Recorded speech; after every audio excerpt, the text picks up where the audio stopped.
Okay, you're all Representative set. Dykema, you don't have to unmute, but hello. All right, calling the meeting to order at 6:30 p.m.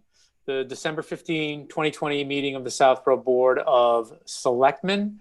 The entire board is present. And first, some housekeeping. Pursuant to Governor Baker's March 12, 2020 order suspending certain provisions of the open meeting law, General Law 30A, Section 18, and the Governor's March 15, 2020 order imposing strict limitation on the number of people that may gather in one place, this meeting of the Southborough Board of Selectmen will be conducted via remote participation to the greatest extent possible. Specific information and the general guidelines for remote participation by members of the public and/or parties with a right and a requirement to attend this meeting can be found on the Town of Southborough's website at www.southboroughtown.com. For this meeting, members of the public who wish to participate or watch in the meeting may do so in the following manner by finding the meeting at www.southboroughtown.com/remote meetings. No in-person attendance of members of the public will be permitted, but every effort will be made to ensure that the public can adequately access the proceedings in real time via technological means.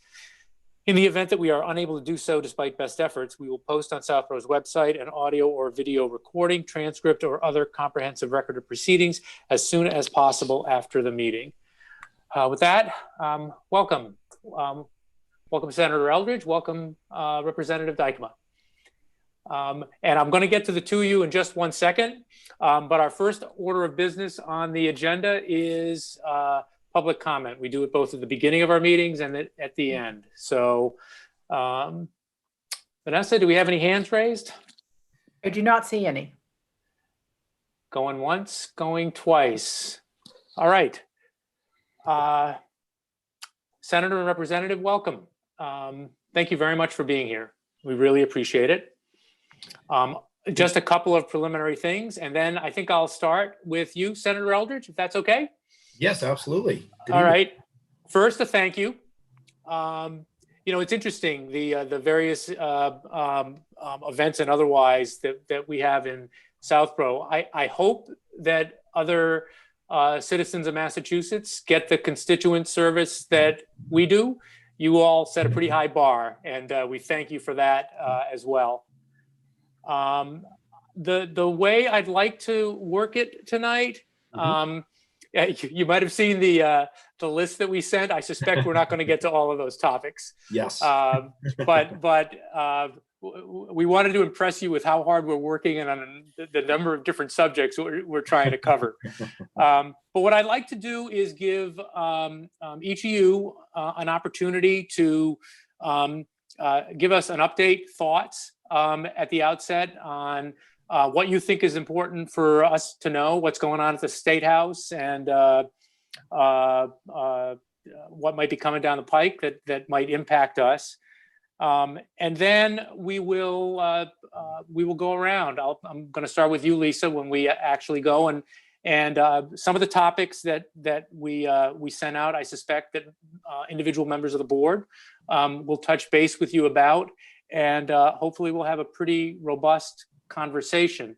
I'll point out that in addition to the members of the Board of Selectmen, just for any number of reasons, and all of which make an awful lot of sense, I'm hoping also that our superintendent of schools is also going to be able to join us tonight. Obviously, what's going on with the schools affects everyone, impacts, work, school, kids, families, etc. And so I'll give him the opportunity, if he is able to make it, to participate as well. So with that as a little bit of a prologue, Senator Eldridge, the floor is yours. Great. Well, thank you, Marty. Thank you to all the members of the Southborough Select Board, and to Mark Purple, and all those who are also listening. So thank you so much for inviting Representative Dykema and I know that we gave an update, I think, early in the pandemic. Unfortunately, we're still in it, but definitely some bright signs with the administering of the vaccine beginning yesterday.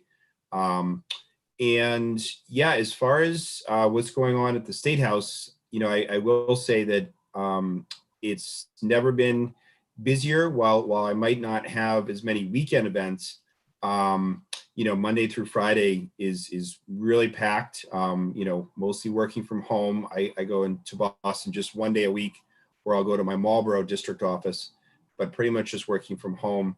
And hopefully you've seen that the legislature is hard at work. So we did pass a FY21 budget. So this is the remainder after the 1/12 budgets we were passing.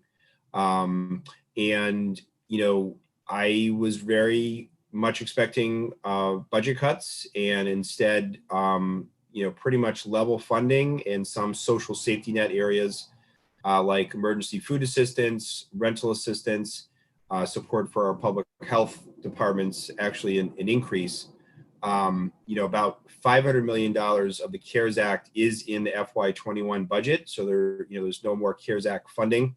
Hopefully there'll be another stimulus, whether December or in the new year. But I think that's partly why we were able to do level funding for the budget. So the things that often I hear from, Southborough constituents, that means level funding for Chapter 70, for education aid, for unrestricted local aid, regional school transportation, since Southborough is part of a regional school district, special education, circuit breaker. So all those areas either have a slight increase or are level funded. So we're happy about that. The governor, did either, veto or send back some language, which we'll be dealing with, I think next week, if not sooner. But that's a top priority.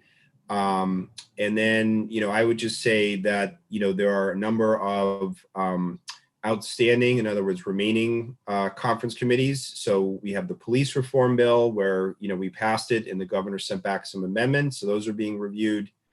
And then we're waiting on the clean energy bill, which I think is really critical. And Representative Dykeman and I, have worked on a number of issues, especially around solar. So we're really hoping that will pass. The economic development bill, which does include the reauthorization of the Mass Works bonding. So that's, tens of millions of dollars given out every year to communities for Mass Works grants. So that's really critical. In the economic development bill is the housing choice language, which I know is one of the questions. So, basically, and I supported making it a lower threshold, a majority threshold, to allow, at least on the Senate side, multifamily housing, transit-oriented housing, and inclusionary zoning or inclusionary housing. So as I think I'm a big proponent of affordable housing, especially, quite honestly, in the suburbs. So that's something I'm focused on. And then we have the transportation bond bill that again, it's bond money, but it's still critical to moving forward on public transit, rail trails, roads and bridges. And then I think there is still a healthcare bill that deals with things like telehealth, mental health, healthcare costs. So that's still being negotiated as well.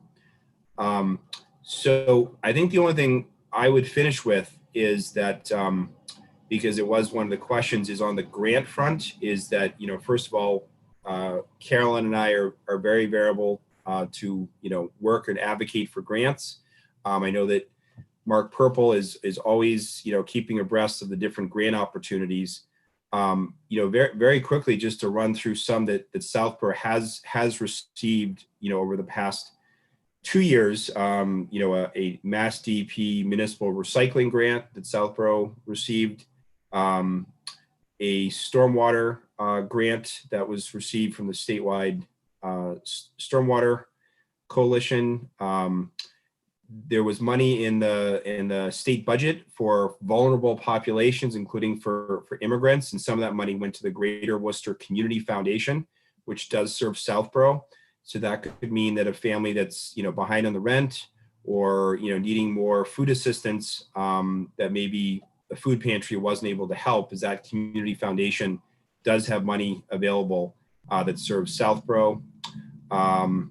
And the Shared Streets and Space Grant Program, I think from the fall, that Southborough received a $24,500 grant.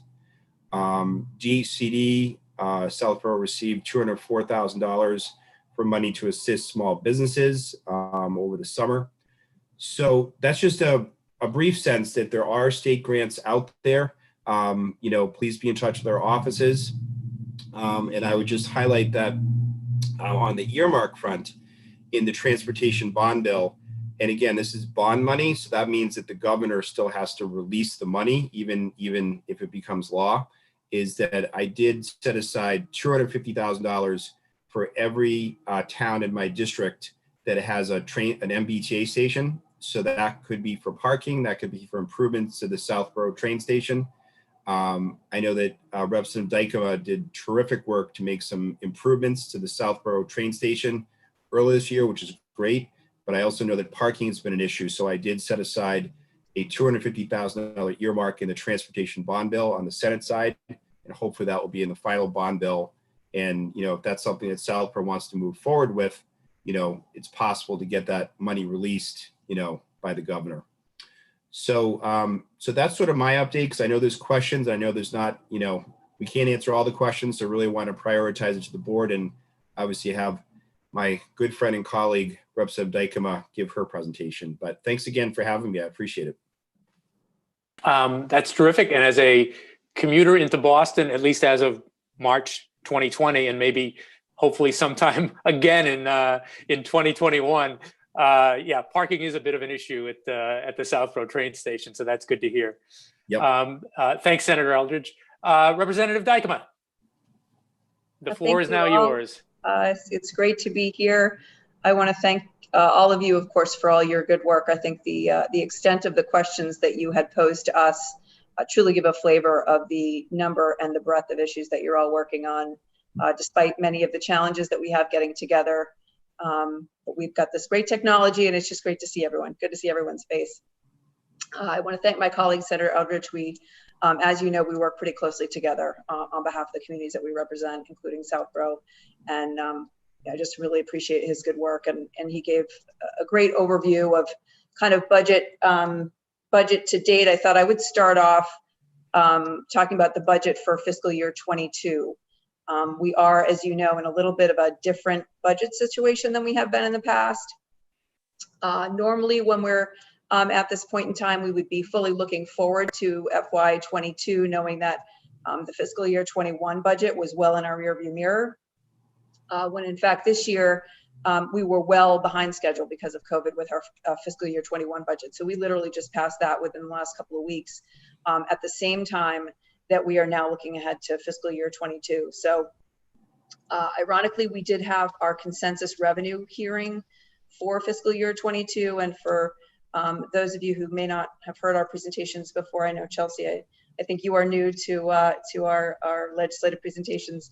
But as you know, the state budget is based on a budget estimate rather than having any kind of solid understanding of what the revenues are going to look like for the ongoing year. So at the beginning of the budget process, we have consensus revenue hearing, which really calls in a number of economists to give their projections as to what state budgets and revenues are going to look like over the next year, so that we can then build our budget from those numbers.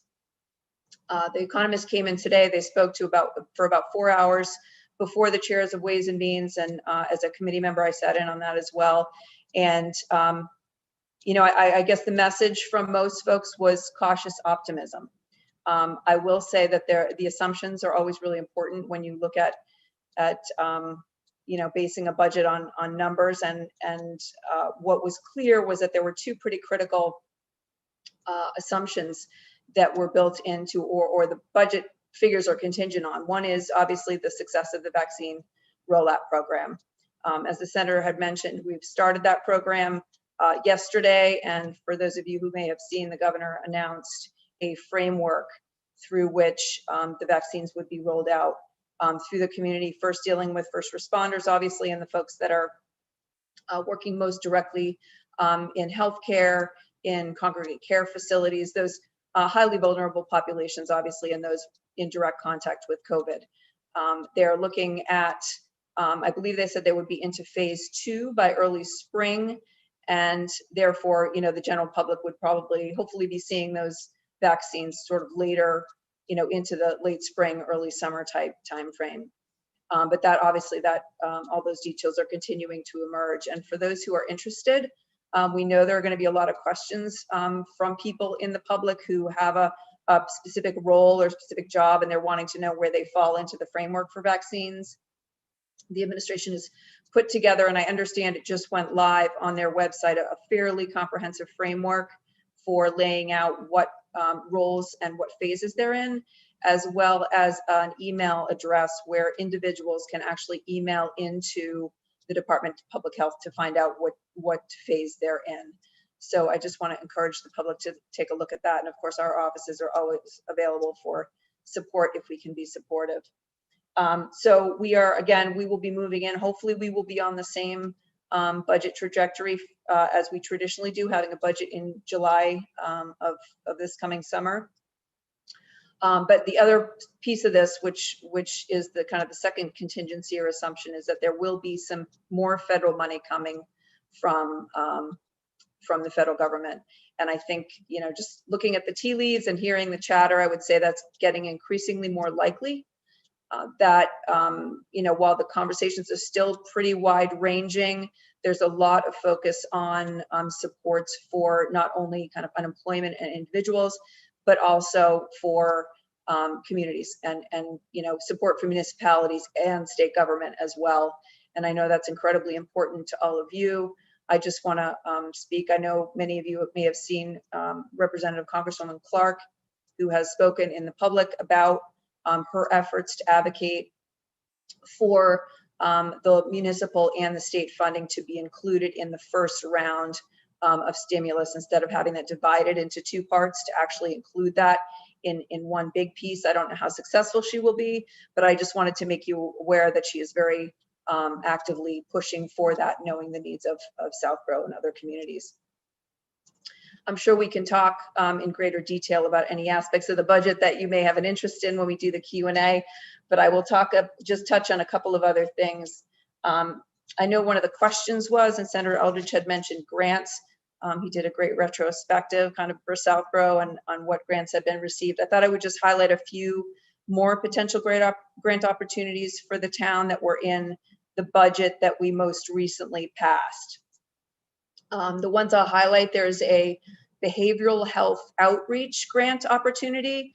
And I will preface all of this by saying that many of the processes and procedures for accessing these grants are still being worked on by the administration because we just passed the budget.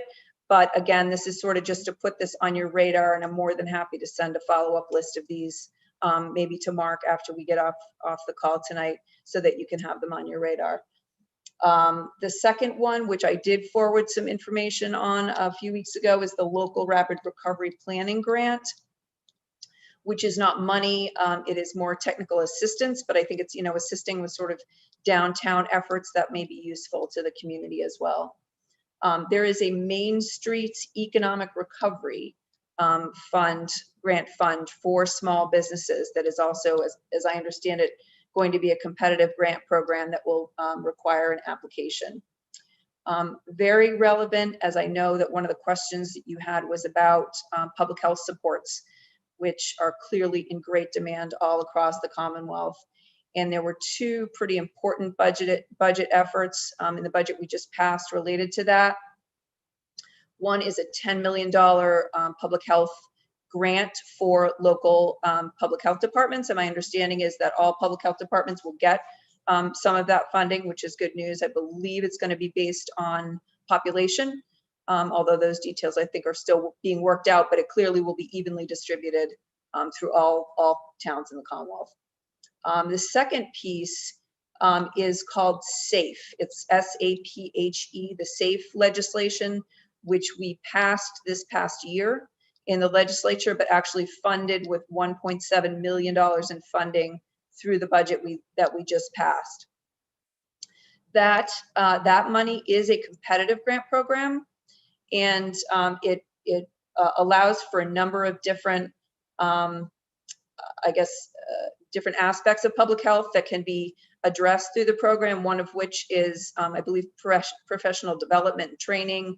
There's also kind of an emphasis on regionalization if that's something that's possible. I know that especially for communities sort of in the size range of Southborough, it may actually be beneficial to look at regionalization opportunities, and hopefully that funding would provide at least some seed money to start doing that. The other thing I know that small business and economic development invariably comes up in these conversations. Southborough is great about really working with the business community and recognizing what an important role they play. I would encourage you to look or kind of keep a constant eye on the Mass Development website.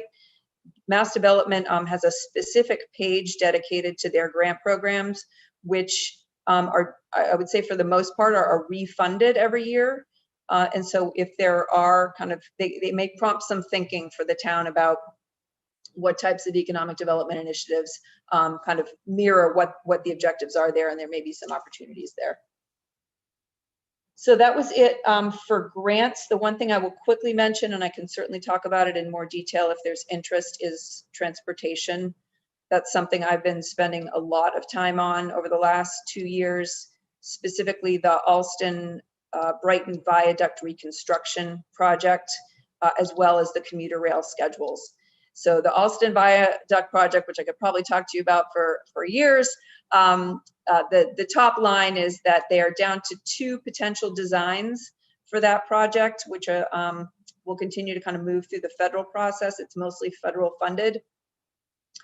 The priorities from our delegation, and hopefully you saw a letter, I think I forwarded copies over to Mark earlier today, or my staff did, but we've been weighing in pretty repetitively with some priorities from the Metro West region, one of which is to maintain the current number of lanes on the Mass Turnpike, 4 lanes in each direction. There was a push by some folks who are lobbying for an all at grade design, which would actually get rid of the viaduct and put everything at grade.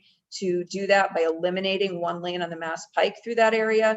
And our delegation was very, very aggressive in advocating that that not happen, knowing that what that could mean for traffic. So I'm pleased to report that the secretary did announce the other day that she will not be considering any plan that reduces lanes on the Mass Turnpike, which is great news. I would say the one outstanding concern that I have that we're continuing to work on is relative to the trains service. We did manage to get a commitment to minimize the number of, there was a proposed track closure to close down one of the tracks on the commuter rail line for an extended period of time. They have guaranteed us that if that happens, it will only be for a very limited period of time. But there is one outstanding, one of the proposals would close down the Grand Junction. And without getting into too much detail, that's the bridge that goes over the Charles River into Somerville. In Cambridge, that would significantly disrupt commuter rail service because that is the connection that brings all of the trains over to the maintenance facility in Somerville. So if they close that for an extended period of time, we have found in the past when they did that for a summer, it had pretty significant disruptions on the Worcester-Framingham line. So we are making sure that they understand that. One of our challenges has been to kind of ensure that the commuter rail and the MBTA people are talking to the highway people, which they don't always do.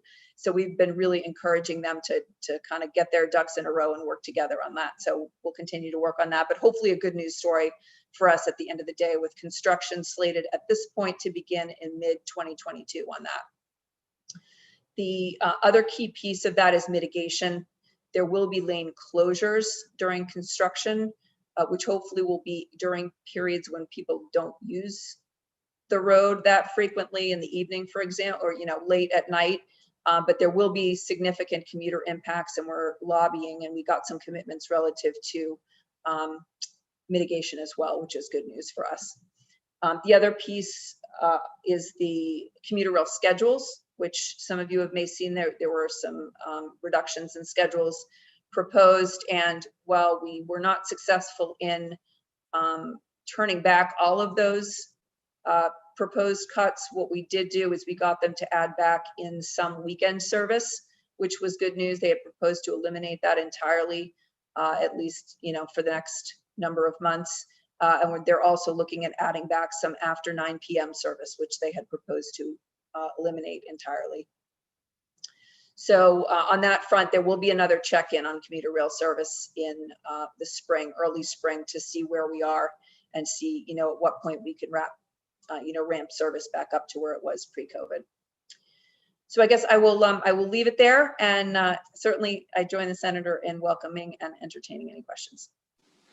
Okay, and now to my fellow board members. I want to get the senator and the representative out of here at somewhat of a reasonable hour. So what I'd ask is maybe just a couple of areas for each of us to touch upon.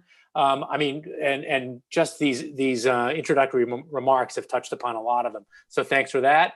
And with that caveat, Ms. Braccio, Thank you. fire away. Great. Thank you. Good evening, Representative Dykema and Senator Eldridge. Thank you for coming. These updates are always so informative and so helpful to the citizens. So we greatly appreciate your continued support of Southborough and all that you do. You did touch on a couple that I had. One of the most important one was the updates on the Alston. So thank you, Carolyn, for that, and how the town could be affected. I am actually there was a lot of overlap on some of my questions. So I'm actually just going to stick to a couple that I was asked at the Dull Men's Club here in Southborough last Friday. So I will limit my 2 or 3 questions to that. I would love to be able to go back to them. There was a resident that his property is right on the reservoir. And years ago, I guess they were able to kind of keep it cleaned up and everything, and directors and whatnot changed within DCR. So now it's kind of become very untidy, it's overgrown, and they'd like to be able to have conversations again, or a pathway to be able to kind of clear away some of the overbrush and everything that's in your, kind of in their area. They haven't been very successful, in finding that path. So I'm hoping maybe through one or both of your offices, that's something that, we can certainly work out. So that's number 1. So I don't know if you have any thoughts on that, or. Yeah, we can work on that. And, I think DCR has become more of a responsive agency, though sometimes challenging. And I give, the governor credit to keeping DCR parks open and, given that people need to get outdoors these days. But yeah, happy to work with Representative Dykema to reach out to DCR. Okay. If I could just jump on quickly, Lisa, I think I know exactly who that because we have worked pretty extensively with the town, and I will not name names, but I'm sure he knows I know who he is. Yeah. And so we're happy to revisit that again. I do think there have been potentially some changes over DCR that may facilitate that conversation. So it might, we'll take another look at that, and we'll connect with you offline to follow up. That would be great. And yes, you are correct, because he did say that he has spoken to you about it prior. So so that one was easy. Thank you very much. And then interestingly enough, I had a senior that would like to know your thoughts on the election process. This was a very different election than it has been in the past. And he just wanted to know your thoughts on how overall you thought the process worked, and even maybe safe from fraud, from a state standpoint. So, yeah, I think it went well, and we made some changes to make it easier for people to vote. But people could track their vote. They could vote early, vote by mail, and I certainly haven't heard of any proven instance of fraud in Massachusetts, and certainly a lot of the hearings in other states, there doesn't seem to be any evidence of that either. So yeah, so I think it's worked well, and it was great to see so many more people get out and vote this year. So I feel confident about it. Great. Carolyn, do you have any thoughts on that either? I would just say, obviously in Southborough with Jim Hegarty and his team in the clerk's office, that you've got no one better to run an election that is, top notch.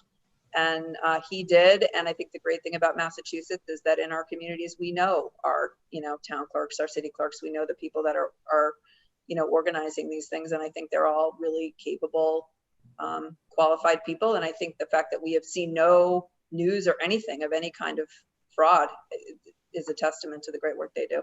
So I agree with Senator. Okay, great. And lastly, I'm sure, Carolyn, that you've been asked this question before again, but I had promised that I would ask. So do you have any guidance or updates on OPEB or unfunded pensions from a state level, and something maybe any guidance to thought process to what maybe here in Southborough we could be doing differently? And I don't have much on OPEB or pensions other than, towns are continuing to have to, meet the guidelines. But Carolyn, I don't know if you have anything on that. No, I guess, I know it's a concern, and it's been raised by folks. We have the same concern at the state level with our state level retirement funding, how we do that. And I'd say we're all a little bit behind schedule, communities as well as the state in doing that. The state, through our state budget, has been pretty rigorous in putting additional funds into paying down our, retirement obligations. And I know a lot of communities are doing the same. So I think, that question is really just one of buckling down and putting aside the funds when we can. Obviously in tough financial times, that's harder to do. But in good times, hopefully we can make some progress on that. Okay, great. That's wonderful. Thank you for asking their questions. I'm sure some of them are watching, and otherwise they'll hear about it anyway. So again, thank you very much. I appreciate it. Thanks, All Lisa. right, thanks, Lisa. And now I think, Carolyn, you might have mentioned it, the newest member of the board, Ms. Malinowski. Chelsea? Thank you. It's nice to meet you both, and thank you very much for your update and everything that you've done for the town of Southborough. I do have two questions. One's a follow-up to something that you had said, Carolyn, on the regionalization. Is that for startup of a regionalization for the host community, or do you know any specifics around that? All of the guidelines around that should be coming out when they release the application for the funding. There is if you look at the legislation, actually, there's kind of a framework for what the final program needs to consider and comply with. So I would say at this point, that's probably the best guidance in terms of what might be possible. So when I send over, and I'll coordinate with the senator to kind of get these resources together, and I'll send over a draft or the final copy of the legislation so you can see the legal language. Great, thank you. And my second question is around support for vaccine distribution for towns and cities, kind of outside of, phase one, but actually have you gotten any information about what kind of support the state will be giving towns around distribution? So go ahead, Senator. No, I mean, there's a website that lists the phases, which I think means that, if there's a long-term care facility in Southborough, then it's getting that in phase one. Do you mean some separate distribution at a town level, or? Right, so for residents, like if we were to have vaccines distributed for residents, is the state going to provide some guidance on how to do that? So my understanding, and I'll jump in, Senator, we had a call with the Secretary of Setters this afternoon about this issue. And it sounds like the vast majority of vaccine distribution is going to be done through CVS and Walgreens. So there's a partnership with those two entities, and they are going to actually be coming out into these congregate care facilities in the districts, in the towns.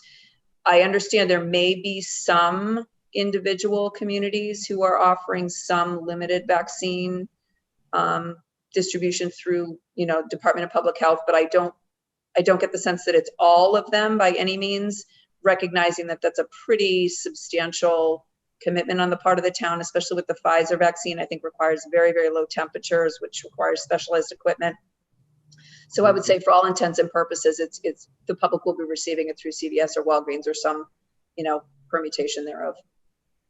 Okay, great. Thank you very much. That's all I had. Great. All right, now Brian Shea, Mr. Shea. Thank you. And Carolyn, Jamie, thank you both again for joining us. Always appreciate you taking the time to provide these updates. Always very informative. One thing that I just wanted to follow up on is something that you had mentioned about the public health grants, the $10 million grant for public health. And just curious on timing of that, and when do you think that money might become available as well? Certainly public health departments all across the state have finished the year and started this year in a much different manner that they had planned going into. The workload that they've all had to undertake has been tremendous. So it's good to recognize that at the state level to provide the funding, but I'm just curious if you could give a little bit more detail on timing for that. I think Representative Dyke might know better, but I mean, assuming that, most of the budget's been signed, we'll see what the legislature does on overrides, but it usually takes, I'd say a month or two before money, gets out to different, towns and cities or agencies. So that's my prediction. Yeah. Representative, I don't know if you have a different view.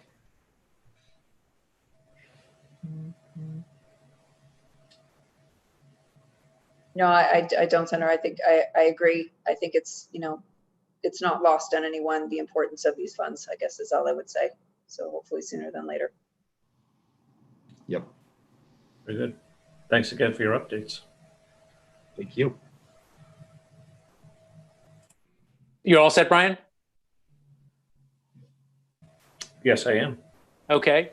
And finally, Sam Stivers, Mr. Stivers, I'm going to go out on a limb here and guess that the subject of a parcel off of Main Street and $250,000 may come up. Sam? No, I'm not gonna. I'm saving my powder for a couple of other things. I hope that one's in there still. I thought you were going to say last and least. Here I am. A couple of things. Again, thanks very much for being here this evening. As always, great support from the two of you, and we greatly appreciate that. One small point. Very interested in the public health support. We're scrambling, as you could imagine, to get better prepared for that. If you do a quick math calculation on the $10 million grant fund available that proportional to population, we're due for about $14,000 out of that. It would be great if we could collectively find a way to get a larger piece of that, because we do have a number of pretty important things. We've got a lot of contact tracing going on, and the vaccine, we've got concerns about people who don't have a lot of mobility in town. So it's not like we can tell people to go to your CVS or your doctor or whatever easily. So we've got to have some capacity to do that in town. That's going to be, again, administratively costly to follow up on. So any help we can get there would be great. My other point is related to open space trails kind of things. We've mentioned DCR. We're really very interested in finding a way to accelerate the DCR's cooperation with a public access plan for one of our trail segments near Fayetteville Dam. We're trying to complete a critical trail link there, and there's been a lot of back and forth on it. They've been helpful, but not as fast as we'd like. So anything we can do to expedite that would be very helpful. And in terms of open space, I think I've mentioned this to Representative Dyke quite a while back, but as the Mass Pike Accelerate Bridge project goes on this coming summer, there's a small piece of property near Parkerville Road that MassDOT owns adjacent to the pike, and there's a strange zigzag on the property line along the pike there, that if we could get that adjusted a little bit, which looks to be possible, we could get access to an important piece of open space in the town up through a trail or an easement at least, parallel to the pike down there, that I think maybe it made sense when they constructed it because it's a fairly steep hill, but ongoing, it doesn't seem obvious why they need that property. So again, would like to follow up on that at some point, but that would open up access to what we think is a very valuable piece of open space for public access there. So those are the ones on my list, and I will continue to watch the $250,000 with great interest. So thanks as always. Great, thanks, Sam. We'll follow up on that DCR as well as the other DCR requests. Thanks. Thank you. The only thing I would just mention, Sam, is the federal funding. We are still hoping for the federal funding and hoping that will supplement the local public health resources as well. Thank you. I'm gonna try to address and talk with you about a couple of things. But Vanessa, is Superintendent Martineau in the audience? Not at this time, no. He's not. Okay, that's fine. I was hoping to have you out of here in an hour, and I think we are very much on track to do that. So very quickly, you mentioned the police reform bill. First, a quick update. In the fall, our board met with both our police chief and with our fire chief. And we actually consider ourselves pretty lucky in Southborough. And we've got some very forward-thinking chiefs and departments. And they walked through steps that they've taken historically and in light of the events of 2020 that they've stepped up in terms of recruiting ideas, hiring ideas, reporting ideas if in the unfortunate situation there are incidents in the town. And you both mentioned the police reform bill, and I saw the newspaper reports. What is there much of a gap between the bill that was passed by the legislature and what Governor Baker sent back with his comments, and are we likely to get a pretty good package, compromise or otherwise, as a result of that process? Mm-hmm. Yeah, I mean, I think that there are, I think there are key parts of the bill where there is agreement, but clearly there were areas where there was, disagreement, and that's why, the governor didn't just send back amendments, but said that he would veto them. Depending on what the legislature did. I would just very quickly, as far as what the governor sent back that the legislature had passed, and this is the conference committee, rejected a facial recognition ban by government except for the RMV, putting rulemaking around certain uses of force under EOPS versus the independent Post Commission, changing the definition of biased policing, changing some of the standards around the prohibition of certain uses of force, and then delaying the implementation of the bill to July 2021. So, the areas of agreement, this idea of a statewide, entity that would license all police officers, train all police officers. I think we have a consensus there. And there's many, many details of the bill that the governor, agreed to, but the ones that I just highlighted, I think are, fairly important differences. And, it remains to be seen what the legislature will do, but I know we're all taking a look at them. So I would just echo the senator's comments. I think, the bill that we came forward with at a conference committee was a really strong bill. I think it's important to not forget about the major areas of agreement, which are the post commission, which is a certification process for police officers, as well as a decertification process for those officers. And I think we all, recognize that this is not a lot of officers. It's certainly not the majority of officers, but for those that, need to be held accountable for certain things, there is a process now to do that. The other significant piece of contention, I guess, during the conference was the qualified immunity and limits to qualified immunity for police officers. And that was included in the final, the governor did not veto that section, which I thought was I was very pleased with that. So there are some areas of disagreement still at this point. I think there are probably things that we will work through. I will note, I don't know what the numbers are on the Senate side, but I will say on the House side, at least coming out of the conference package, we do not have enough votes to override a veto. So it will really be a matter of whether we can negotiate to something that will, get the majority of House votes. Otherwise, the governor has a lot of cards at this point. So it'll be challenging to override his veto. Great. Second area, both of you have touched on it a little bit, and I'm going to keep myself to my own limit of 2 or 3.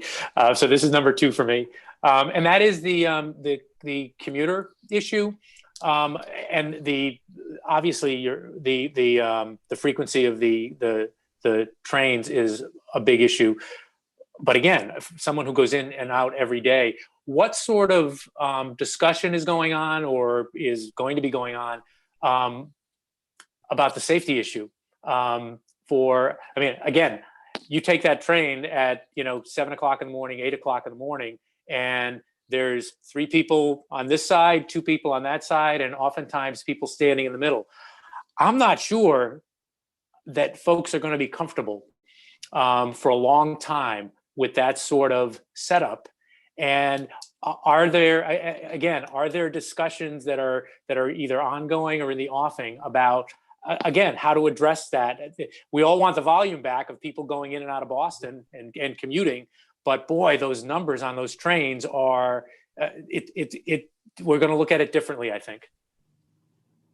Yeah, I agree. And it's ironic, Marty, this conversation actually came up at the Fiscal Management Control Board. The secretary raised it. And I think the most important thing is to recognize the distinction between the reality and the perception, right? Sometimes perception can drive reality, but the interesting statistic, and I wish I remembered the specifics, but they actually did some, I forget what country it was in, but they found that even in fairly congested train cars, public transit was not a major contributor to COVID spread. So even when they had closed down significant parts of the economy, they ended up not limiting their transit during a second wave that they had because their numbers of transmission were so low. So I think the reality is that public transit is not a big spreader of the COVID virus, but how can we make sure that the public has the confidence? And I think, one of those things which the T is doing right now and Keolis is doing now is to really enforce some of the mask wearing. I think one of the concerns they had heard from riders was that a lot of the staff, conductors, and others who worked for the train were not wearing their masks or not wearing them properly. So they have an active enforcement policy and actually have some accountability measures now on that, and some regular, spot checks on that, looking toward the future and making sure that these patterns and these habits are where they need to be when we start to get more ridership. So it's on the docket, I guess, for more conversation more broadly, and it's recognized as a concern. Marty, before you move on, if I could just add one Sure. quick thing. So I know that Sam had mentioned the one open space issue with the fence on the highway, but I see that the chair of open space is here. So, and she sent the question in. So would it be proper to have her come in and provide follow-up if needed, or to answer any questions? Yeah, what I was going to do is after I do my third, Sorry. then I think, again, with the idea of getting the representative and senator out of here by 7:30, I was going to see if there were any folks who were dialing in from outside who wanted to raise a question with either of them or a comment. So Okay, great. Sorry. That's fine. Oh, no, Thank you. that's fine. And my final thing is you both mentioned, if you look ahead on our agenda for later tonight, we've got, we're wrestling with zoning issues in the town of Southborough.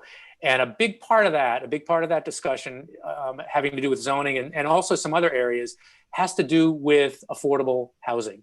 I mean, it is beyond a complicated problem for a small town like Southborough. And so I think we will be pestering you, both of your offices, because we are doing the best we can, I think, to try to come to grips with how we can address it. But I wonder if you just have any thoughts, whether it's the legislation that is that you mentioned, where affordable housing is one of the elements. Just some additional thoughts in that area. As I said, it's something that's very much on our front burner right now. Absolutely. Yeah. No. Every town is focused on this. I know that a lot of my other towns, if they hadn't yet already, they created an affordable housing trust to receive monies, which can be a way to get subsidies or build affordable housing. I know Westboro just did that recently. the housing authorities in Acton. The town bought some land, so it's now town land, and they're building 54 units of housing, low-income housing for seniors and people with disabilities. So, sometimes I talk to towns or cities about, if they have a old police station or municipal building or, municipal land, that's a way to make the finances work to build affordable housing. There at the state level, there is this affordable housing bond bill, which we passed last session, and that has multiple grants and incentives and, tax breaks to build affordable housing. It's certainly, to your point, Marty, it certainly is complicated, but there are nonprofit developers that can, help with that. I'm happy to connect you to. And then I guess the last thing I would say is that, getting Mass Works grants money is that one of the priorities of the Baker-Polito administration in terms of scoring some of the Mass Works grants is, will this result in multifamily or affordable housing? So, two of my towns, Ayer and Acton, got Mass Works grants because part of the plan for that infrastructure investment is building affordable housing. So that helped get those grants across the finish line for the towns to receive them. So, but I'm happy to have a, longer conversation about, how to build affordable housing in the suburbs. It's certainly hard, but it is possible. I'll just add one thing, and I want to recognize the senator because he is really he has been talking about this issue for a really long time and is really the expert on it and has really worked hard on legislation. The only thing I would add is the fact that Southborough has a train station, which is a really valuable commodity. And I think anything that you can do by way of housing near a train station or transit-oriented development, that will often kind of put you toward the top of the list for any available funds through any of the programs that you might be looking at. So that's just a great asset that Southborough can, take advantage of it if it has the opportunity. Great. If you will indulge and see if there are some folks in our audience who might have a comment or a question for you. Again, and I'm still going to try to get you out of here at 7:30. Vanessa, can you help me out? Sure. Are there any hands raised? There are, Ms. Gillespie. Okay. Freddie Gillespie, Chair of our Open Space Committee. Hi, Freddie? everyone. There you go. Can you hear me? Yep. Never thought I'd be saying that so much. Hi, everyone. Jamie and Carolyn, thank you for being here tonight. And I believe Sam brought it up already, but just wondering what the next steps would be. We have the Halloran open space property that abuts the Mass Pike. I don't know how much detail Sam went into it, but it isn't very, the access isn't very good. And when we first saw this, when it was first brought to the Open Space Commission, we recognized that when it was first addressed as a potential property. And we noticed through GIS that the Mass Pike land leading up to it is very wide, and the chain link fence, if it could be moved over, there's the old Richards Road, which was cut off by the Mass Pike, would actually be a potential parking area where people could pull over there, park, and walk into the property on the Mass Pike land, except for there's a chain link fence there. And we had thought with the construction of the bridges and having crews there, that would be the perfect time to see if they could move the fence over and give us whatever easements needed to have public access there. And who do I follow up with working with the Selectmen, working with you, the Open Space Commission, Recreation, the Trails Committee? I guess I would just suggest, I think you probably endorsement here of the Board of Selectmen, I would imagine, since it was on the question list. But that, that would be the first step, obviously, is to have the endorsement of the board for us to move forward. Jamie and I can certainly, connect with Mass DOT. What would be really helpful is maybe a description of the project and a map so that we can get a better understanding of the area and what the request is. And then we can reach out to Mass DOT and work with you on any follow-up. And it would be great to have maybe either a designated select board member or Mark or whoever would be the best person to work with from the town. I believe Sam had already done a little bit of digging into this before, so he might be someone who would work with the Open Space Commission. Did you have some maps done, Sam? You're muted, Sam. Sorry, thanks. I do have a map of that. I can make it available to folks. Yeah, we have GIS, off the town's GIS, and that's how we saw it in the first place. But it would make a property that's pretty much landlocked. It has value because the neighbor children are still using it, but it could have greater public access if we were able to get this opening to it. It's not perfect either. The slope's there, but I don't think it goes through any wetlands, which is a plus. Always a Okay. plus. Great. Thanks, Freddie. Vanessa, I think we would have time for maybe one more if there is. If not, do we have any other hands raised? Ms. McKee from Trails. Oh, yeah, definitely bring Carolyn over. We met with our Trails Committee, I think at our last meeting, and you may or may not know, they have been incredibly active and incredibly productive, and I know exactly what they're going to ask you about. Yes, hi, this is Catherine, and you can hear me okay? Yes. Great, Yes. thank you. So thank you so much for those updates, very helpful. I'll be very brief. I wanted to thank Sam for bringing up the very important point of the public access plan. So I wanted to offer my assistance to you to get you a description and a map of the information of where we're talking about, so that when you do reach out to DCR, you'll have all of the background information that will make that communication much easier for you. And thank you for your assistance with that as well. Great. Thank you. All right. It is 7:27. If either of you have any sort of final thoughts, we're happy to hear them. And but otherwise, we'll let you enjoy the rest of your evenings. And again, for the board, for the residents of the town of Southborough, can't say enough how much we appreciate your making yourselves available. And as I said, for setting such a high bar in terms of constituent service. Great. Well, thanks so much for having us. Very thoughtful questions. Always good to see you all. And yeah, we'll be in touch and follow up on these matters. So thanks again. Great. Ditto what the senator said, and just want to wish everybody a happy holidays. All right. Thanks very much. Thank you. Take care.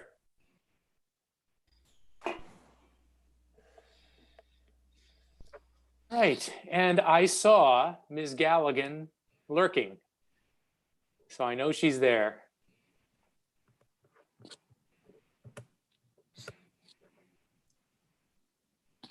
As we move on to scheduled appointments B, Karen Galligan, DPW Superintendent. Hi, Karen. Hi, I'm sorry about that. I have no idea why I just bounced right in when I turned on the computer. I was like, oh no. So, thank you. Sorry about that. That's all right. Hey, we've got 3 things listed for you to report on. And I think it makes sense to do them actually in reverse order. Okay. I think the Main Street update will be relatively quick. And I think the CSX discussion may be relatively long. So Okay. why don't we start at the bottom with the Main Street update?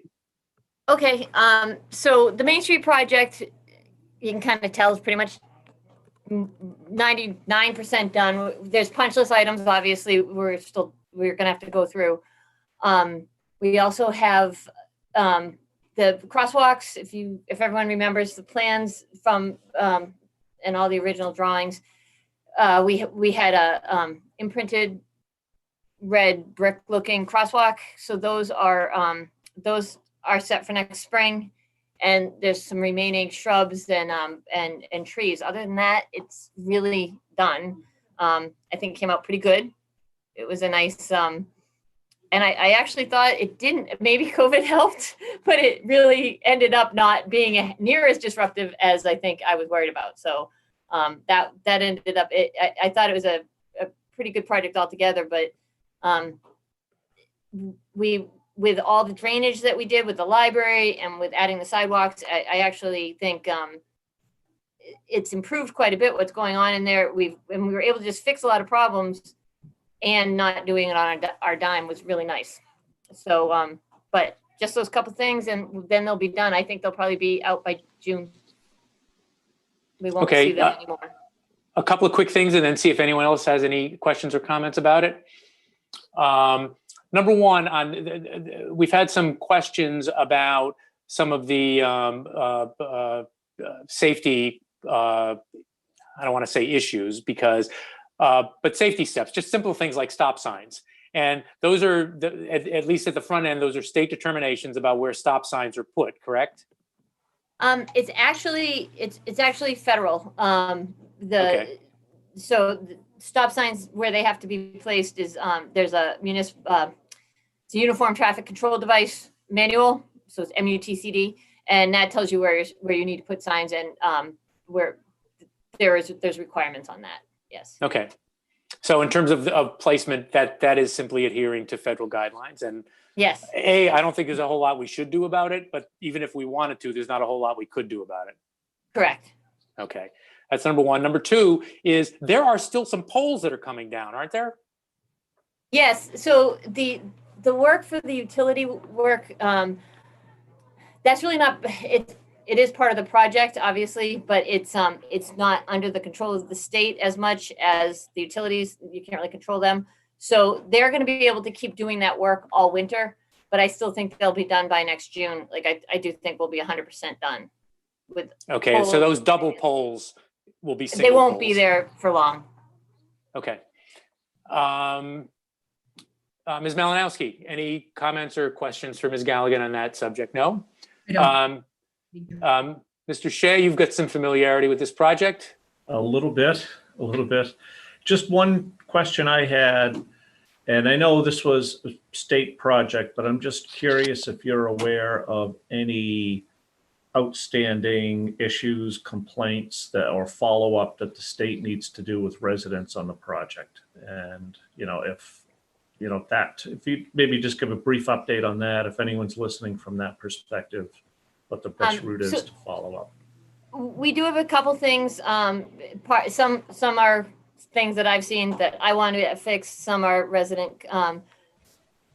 We need to look at the stone wall when you're coming out of School Street and you look to your left. That wall is high. It's kind of causes a little bit of a obstruction.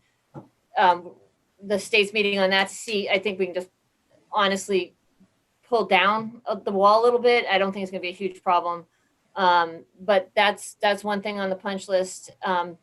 They have St. Mark's, they have Common Street labeled as St. Mark's Street in one spot that needs to be fixed. And then, there's just some other kind of just cleanup issues that need to get done. There's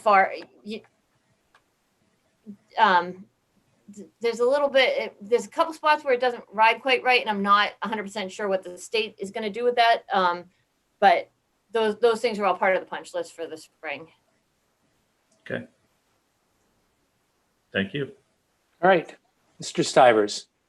Thanks. Small point, Karen. I occasionally see what I consider to be strange behavior of the traffic light at 85 and 30 there.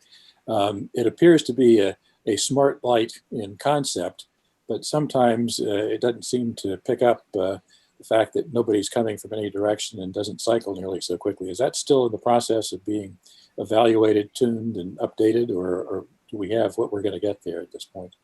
I'll check on that. I believe it's been troubleshot. But I'm not sure the word for that. But it is, it's definitely something that those things do go wonky periodically. We have problems with ours too, where they'll just randomly decide to cycle through a cycle versus listening to the, and at one point, I thought that they had cut in all the loops, but they might not be in all the way actually. So okay. I'll find out on that, and I'll send Mark something he can send out to you.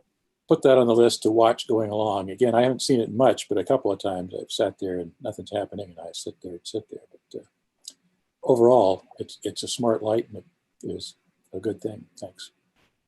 Yeah, it is incredible how much safer taking those left-hand turns is. With the it's I take them a lot. Ms. Braccio. Great, thank you. Thank you for being here, Karen. Just one question, and I had mentioned this to Mr. Purple prior.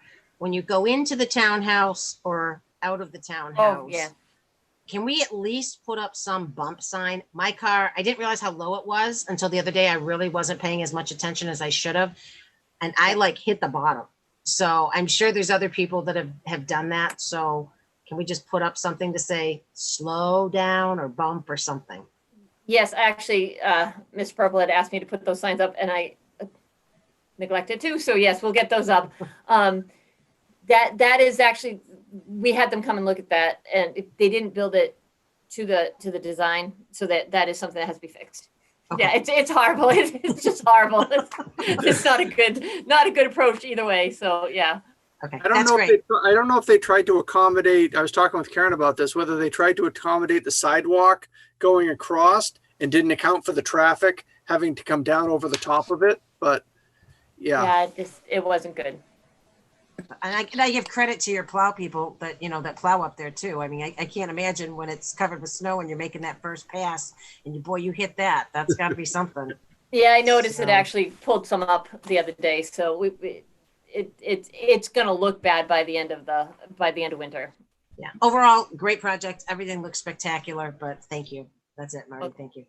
Okay, great. Thanks, Lucy. And Karen and also Brian, in terms of fights that were fought, you're right, you might remember the stone mileage marker. And the fight about whether or not that could stay in the middle of that intersection. And that was it's great that it's still there. Yeah, it looks good. And they did a very nice job with it. So, okay. Item 2, proposal for the pocket park at the intersection, and also just the intersection generally. You had talked about that with us 3 or 4 meetings ago. Yes. So sorry. Let me get my thought. Do you have any of the plans? Like, so I do have a couple of plans that if I can share a screen, if I can figure out how to do it, I could just show you kind of what our most recent. We met with St. Mark's again, actually today, the engineer, and St. Mark's and myself, and we just kind of talked to kind of go over to show what things were. I need to find out, get the exact. Because we need to basically, the town would give them a license to use the right of way, and they would give us an easement to create a right of way, right? And so very similar to what we have there currently, where they have a license to where they put the stone wall, right? So that used to be the town's property, and it still is, but we have a license. They have a license so that they can use it and maintain it. So that's basically what this would do.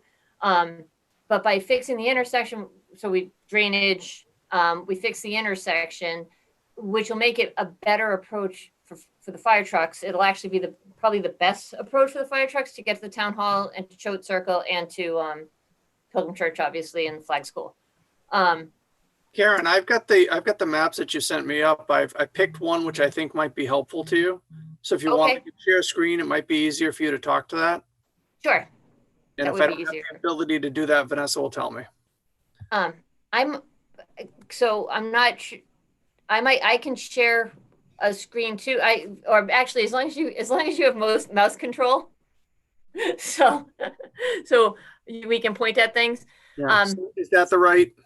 Yes. So this is the most recent concept. If you look at this, so it's not really colored, but if you look at the very top of the page, right, you see St. Mark's driveway coming out from the right where the hand is, and then on the left, right now, the left of the street, the west side, that would be the St. Mark's Street, right? And that's how you would enter. So what would happen is you can kind of see the gray lines in there. It's hard to see, but they almost, the gray lines, they follow along, and then they meet up kind of by the S in St. Mark's Street, the first S on Saint, right? So it goes down. That whole piece of right of way would be licensed to St. Mark's, right? And if you look within that, you see like an island in the middle of it, like it's a darker color, it's an island. It has a little 3 for 3 parking spots, right? If you look under that in the faded gray, that's their existing spots right now that they have. Like they have that little gravelly area. So if you that kind of can situate you a little bit, if that makes sense to anybody. That I tried to color one up, and let me see if I can. Sorry, Karen, I'll tell you, it is basically what you're describing is right now that street is directly across from the State Marks driveway. yes. So what you're talking about, if I'm reading the map correctly, is blocking that off, moving the street, I don't know, some number of feet down towards the library, and am I correct so far? Yes. Yep. And so the parking then would be, what is that? North of North, the street, and south of the street would be what? So south of the street, and this is part of where it gets interesting. We can do some stuff. That we'd have to get a license, obviously, for St. Mark's, and we'd have to work with them on this. But the library is right there, right? The parking lot.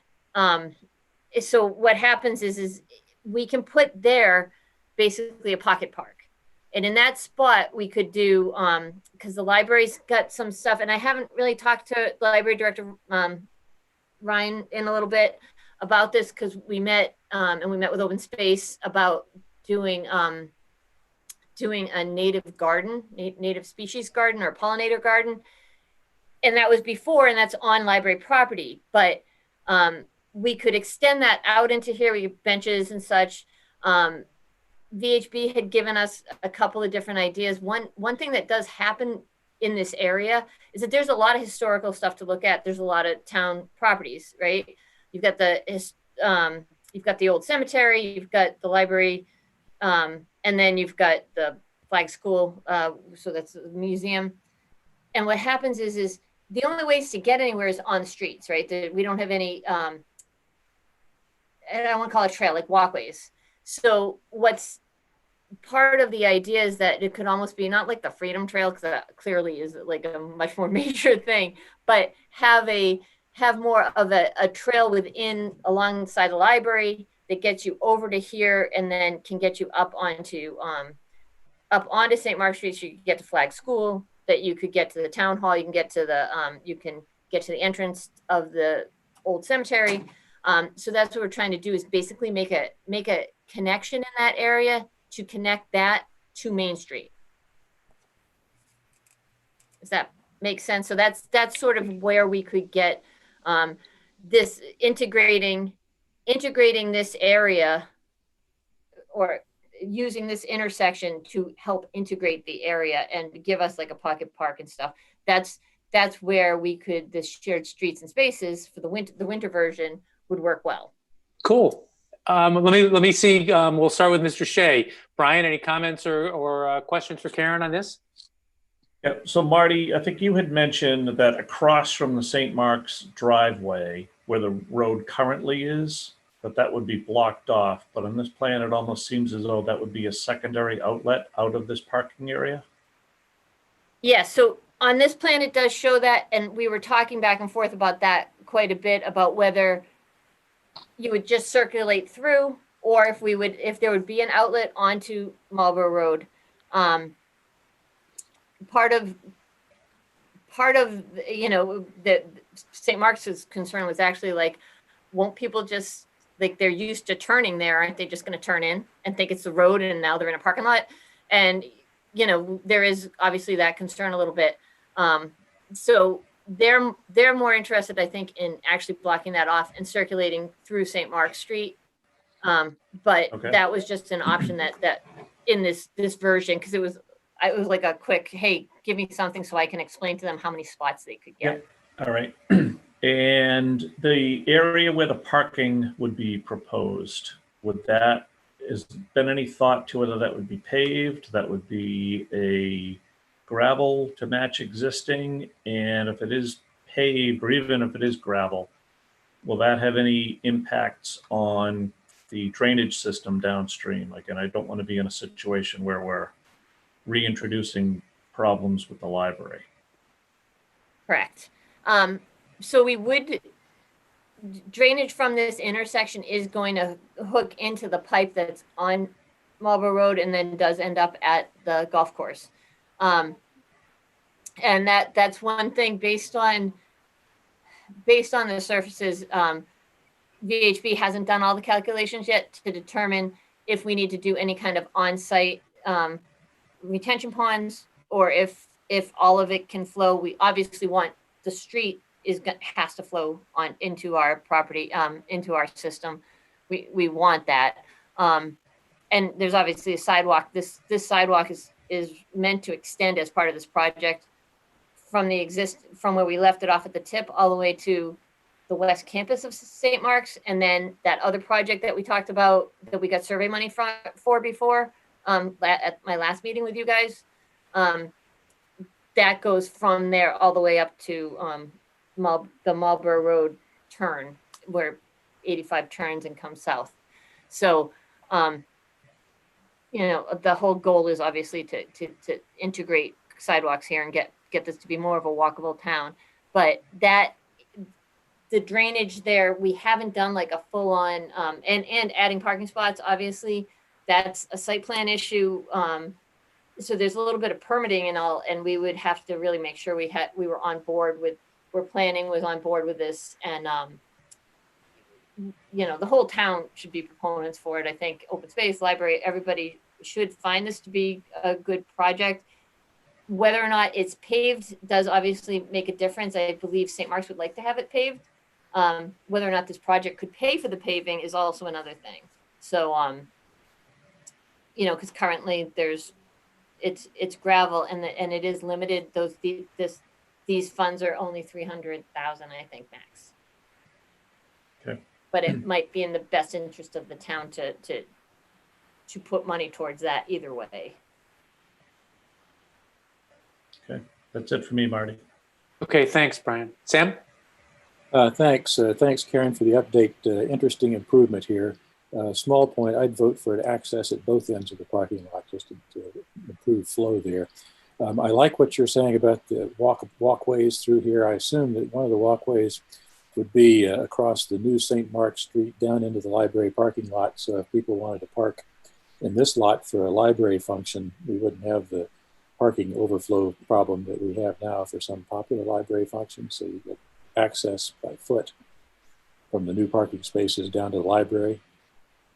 Yes, I think there would be some sort of parking areas in terms of getting the walkways to meet up so that you could get from one to the other.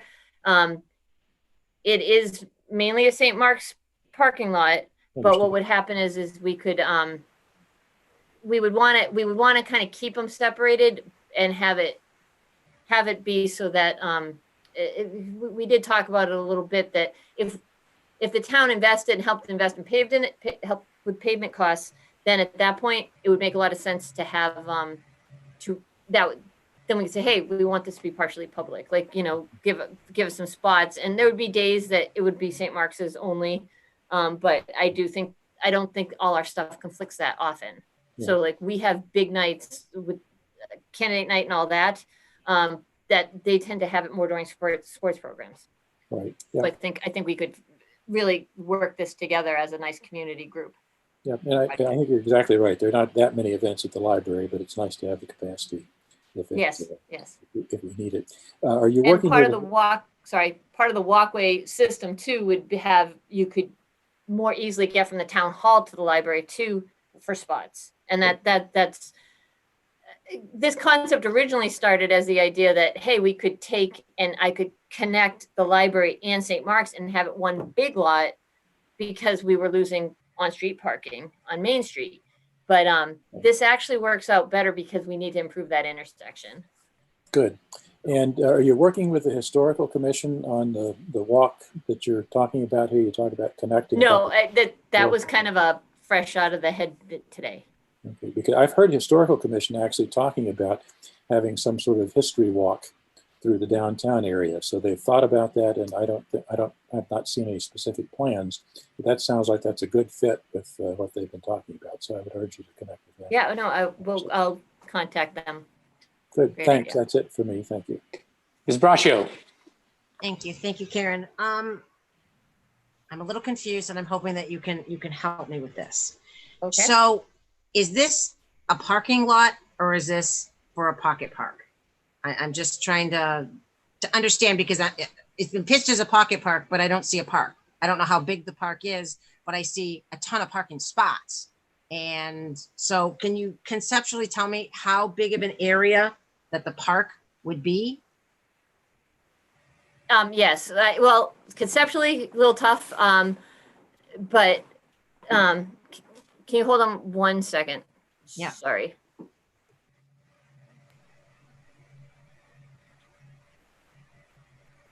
Sorry. So as far as the reason this is showing parking is because I asked VHB to put this together so that St. Mark's could look at it, because their concern was, will we have enough parking? And this actually, I think, gives them more spots than they had. So if you think of the area between, if you kind of look back at this plan and you look at that little gray, the gray line, which, so from about 20 feet south of that on to the library's parking lot. So it's a fairly good area. That's where we would be able to have the pocket park. As far as like a native species garden and all that. And I can probably even hold them up. I know it's going to look stupid, but that is not unusual for things that I do. Can you see this at all? So does that help a little bit with your spacing? So if, let me make sure I can't really see it good myself. So if you look, here's the library over here. Here's this area that we could make into like a pocket park. And here's where the parking is. Okay. Okay. And then I can show you kind of some concepts that they kind of came up with quickly. Does that look like anything to anybody? And I know, right? We're supposed to be like all high tech, and I'm sorry, I'm holding up pieces of paper at you. Looks like the COVID virus.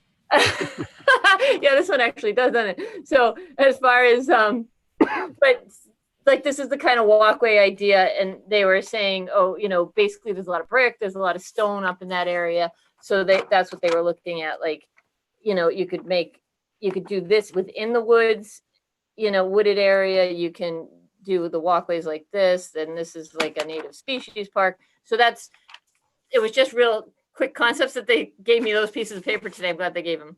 So I think the first one that you showed, that granted it was a little hard to see, is there any way that, because it does show a little bit better relation to why we need so many parking spots for one thing, is there any way that you can get that to Mr. Purple and he can scan that and forward that to the board? It just gives a bigger picture. So yep. Oh, absolutely. I can send that to him tomorrow. That's perfect. And then the current trees that are there, Karen, there's that little wooded area. Does this plan call for taking down any of those trees? Those real hazard dead ones, yes. St. Mark's doesn't want all the trees down. So I think they're gonna kind of try to make it more into like a wooded trailed area. I mean, it's really small, obviously, but you could walk in there, and that was like the weird wood benches and that type of thing in there. So it'd be more of a rustic little spot to sit. Okay. No, I was just curious. I know that there's small levels of wildlife in there. I've rescued a baby raccoon from in there before. So, so on this, let's go back to the parking for 2 seconds if I can. So who is going to pay to maintain this parking lot? So it's St. Mark's lot, so it would be St. Mark's. We wouldn't have anything to do with it. The original, when I was looking at trying to make the parking lot connect to the library, and it was going to be a big joint one, then it was more of geez, why don't we maintain, like, we're gonna be plowing the library lot, we'll plow that while we're there, but now that's not the case. Okay, and there's one final question. So can you just briefly talk about the funding source? I know you mentioned the 300,000. So is this through a grant, the shared streets, or I'm just trying to figure out how it's going to be paid if it's paved, who's going to be paying for it again, whether it be a grant or whatnot. So as much as we can get into the shared streets winter grant is what we're trying to put into it. I don't think all the costs will be covered by that. I know that Ms. Gillespie and library had worked, and they have a grant for the native species garden, right? So that, whether they want to move that, whether we want to elongate it, whether they can get extra money into that, we might be able to use that. There was talk about taking some of the, depending on what happens at 21 Highland, taking some of those playground pieces, be able to reuse that over there. And so it's ultimately, I mean, I know you just closed the warrant for a spring town meeting, so we can't put money in for that, but there's the thought that there'll be other grants coming, and the library has these, like I said, they've been working with open space on those native species. So I do believe that we could get more money into that if we needed. Okay. And one final just follow-up question, Karen. So we don't own this property. Are we, as a town, allowed to apply for grants to install parking on property we don't own? So we can, if we have an agreement with the owner, we can use it for that. The part, like I said, I don't think the grant is really going to apply for the parking. I think it's going to be the intersection fixes and the park. The parking is basically, we're taking away their parking in a way, and we're adding it or just improving it as a kind of a bonus, because ultimately we end up with more of their land than they end up of ours. Okay, that's it. Thank you. Ms. Malinowski. Thanks, Karen. I do have a few questions. So in that gravel rectangle, that's the parking that you're talking about is going away? That's the only Yes. parking that's going away? Right, and it's not really going away, obviously, but Right. what happens is they only gravel that much, but people park obviously all in that little triangle. So they have more parking than that space shows. Okay. So they're ending up with 53 spots. If this is the concept they go with, yes. Okay. And so are they asking the town to pay for the paving of that, and that's not covered by the grant? I guess I'm just trying to understand how it's going to get paved if that's what they want. So we're still and it's kind of because we're on this fast track to try to get the grant money, the grant application in. We haven't vetted it near as much as we normally would at this point. I mean, St. Mark's obviously would like to, we'd like them to pave it. They're going to want us to pave it. I mean, we know where all that's going, right? We will have to have quite a few discussions and negotiations over that. It is something that part of the project, no matter what, would level and gravel that, right? Because normally we'd level it and loam and seed it. Well, you can level and gravel, and that's going to be the same price. But that would have to be done, so we can guarantee we can do that much to the project. Okay. And the shared streets winter grant, that we have one project we can apply for that grant. Is that right? Right. So you can apply twice, but you only get one, right? And so you can get rejected twice, you get rejected once and try again. But you can't, you can't, like, if we get this, we can't get any other grant. So do you think, in your opinion, is this the best project that we have right now that we could apply for this grant? I believe it integrates the most of what they want on the grant, which is some outdoor spaces for gathering. right? And more of a park kind of an integration of different areas of a town. So that's, and they want to kind of be with the main street, but this sort of is connecting to a main street. Okay, thank you. And my last question is, have you talked to Chief Achilles about the reconfiguration of that street? And does this drawing depict the best turning radius that he could get to get up that street? Yeah, and that I haven't talked to Chief Achilles, but that was one of the things that VHB worked on, that I said I really want to fix the intersection so that it's easier and better for the fire trucks, the turning radius. So that was really how it almost ended up in this location. Okay, so I guess if you can follow up with him, and just back to Lisa's tree question, just make sure that there's no trees that would stay, that would interfere with, like, hanging over, that would interfere with any trucks going in. Absolutely. Okay, thank you. That's all I have. Great. Thanks on that one, Karen. And I understand the discussions about the, who pays for what. I think that you probably get a sense, and Mark, I know you're involved in these discussions, that the sense of the board is that St. Mark seems to be getting an awful lot of benefit from this. I mean, we are too. That right now there's not a paved lot, and it just strikes me that if they want a paved lot, that's something that they can cover the cost of. It really shouldn't be borne by the town. I think that would be a tough sell for me. I suspect that'd be a tough sell for the rest of the board. And I think when we were out there having this discussion with them, Karen can correct me if I'm wrong. I guess I didn't realize how much of this that St. Mark's owns.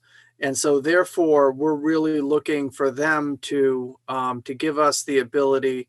So they're getting the parking space out of land that they own, but we're getting a license for land that they own to move the street and to do, a significant portion of the pocket park on. So it's really, I think, another selling point for the Shared Streets Grant. It's really another one of those public-private partnerships as well. Yep. Okay. All right. Item 3, which was originally item 1. Excuse me, Marty? Marty, I have a couple of questions. Yeah, there's a couple hands raised. Oh. Who? Again, I can't see anything. I can just see the drawings. Kristen LaVault and Freddie. Okay. Let's go to Kristen first. Hi there. Thank you for taking the question. Can you hear me?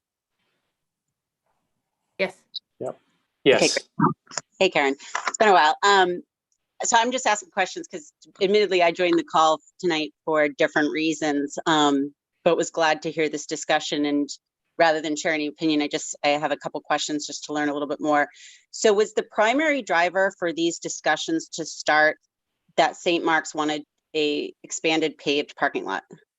No, actually we instigated the discussion.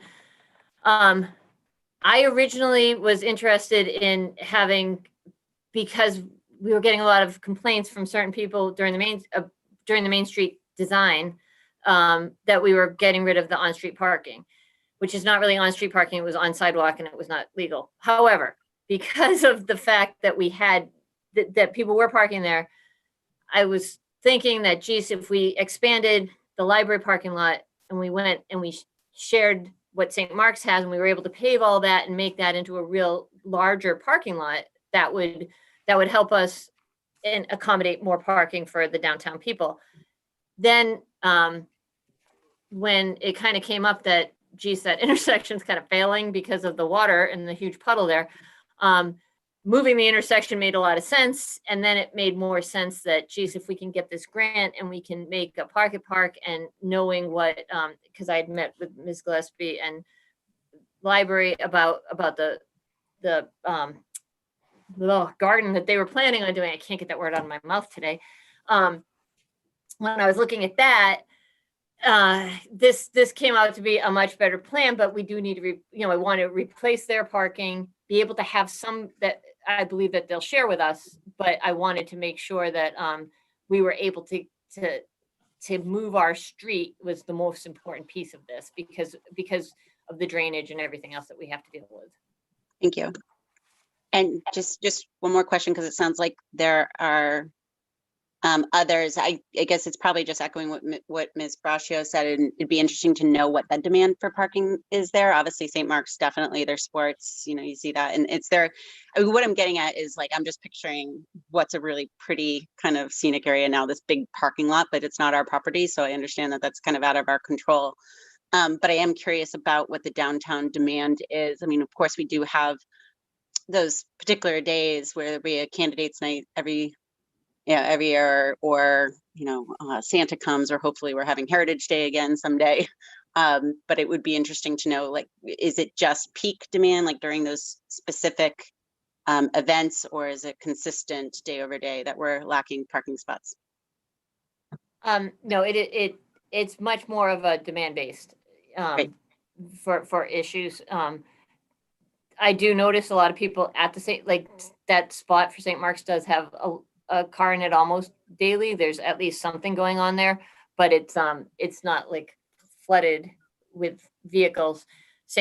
Library also, a lot of days it has plenty of spots, and other days it has none. It sort of depends on their programming. Right. One thing about that parking lot is that St. Mark's, I mean, it might start looking like a parking lot, but they do a very good job with their landscaping, and they'd be able to actually kind of blend that in well, I think, ultimately. They tend to actually forego like spaces in an effort to actually make something that looked nicer. So like I said, we're still in a fairly early stages of it. We're just fast tracking it. So I normally wouldn't talk to the board when I had this little bit of information. Gotcha. All right, thank you. Welcome. All right, and Ms. Gillespie.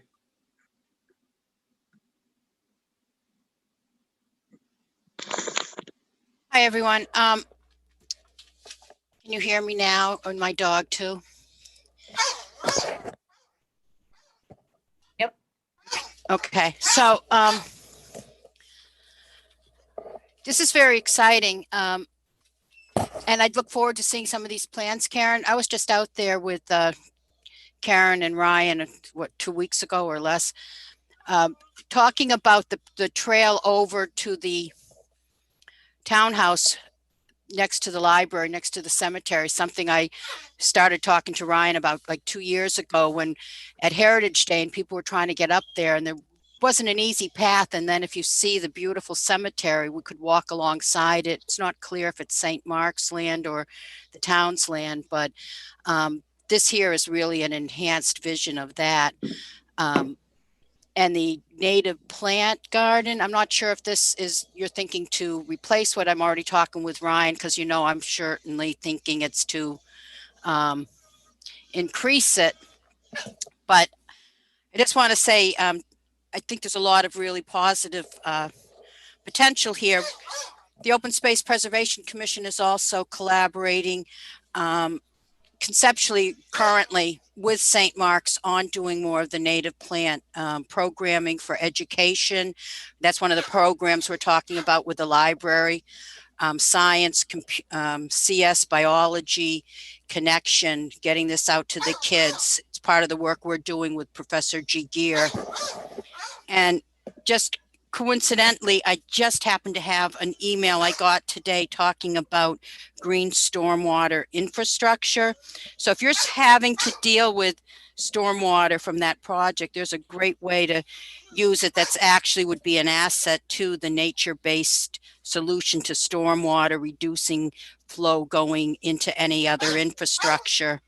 And that becomes actually cost effective to start with. So I've got a barking dog, but I think this is all very exciting, and I look forward to talking to you more about it. And I would also say part of the parking demand, when the parking was changed, the illegal sidewalk parking, I think you called it, that is historically traditionally used heavily on Sundays, having this other walkable area to the well, Pilgrim Church is one church that might be wanting to use it occasionally if that's something for a discussion. But I know we had talked with Karen about that early on. So there is demand on potentially on Sundays once COVID's over. So thank you. All right, great. Mr. Donovan, do you have your hand up? Am I muted? You are not. We can still hear you. Can somebody mute me? Or I don't see that I have that ability. Hi, so I know this discussion has gone on long and I promise to be brief. I just, I wanted to go back to Kristen's earlier comment just about the demand. I've done 2 strategic plans for the library since I've been your director, and I would just say that parking consistently comes up as an issue.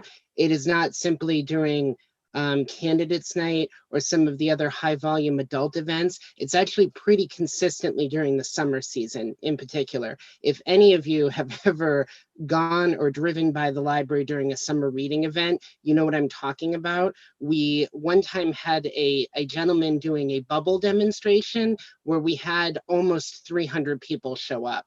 So our summer reading events can be very popular, which is a great thing for the library, but it's not a great thing for parking. So I will echo, I think, some of the excitement about this. I do know that this would definitely be St. Mark's lot, but we have had some discussions with them about commencement events and some other performance evenings where they have asked to use the library's parking lot because they know they're not going to have enough in the existing gravel lot. I think it would be, I think definitely what Mark said about sort of the public-private partnership is definitely applicable here. I think you would find people from St. Mark's who would be very receptive about using sort of a joint setup if we needed that. All right, great. Thank you, Ryan. Karen or Mark, who's ever responsible for the plan being up there, I think we can take it down.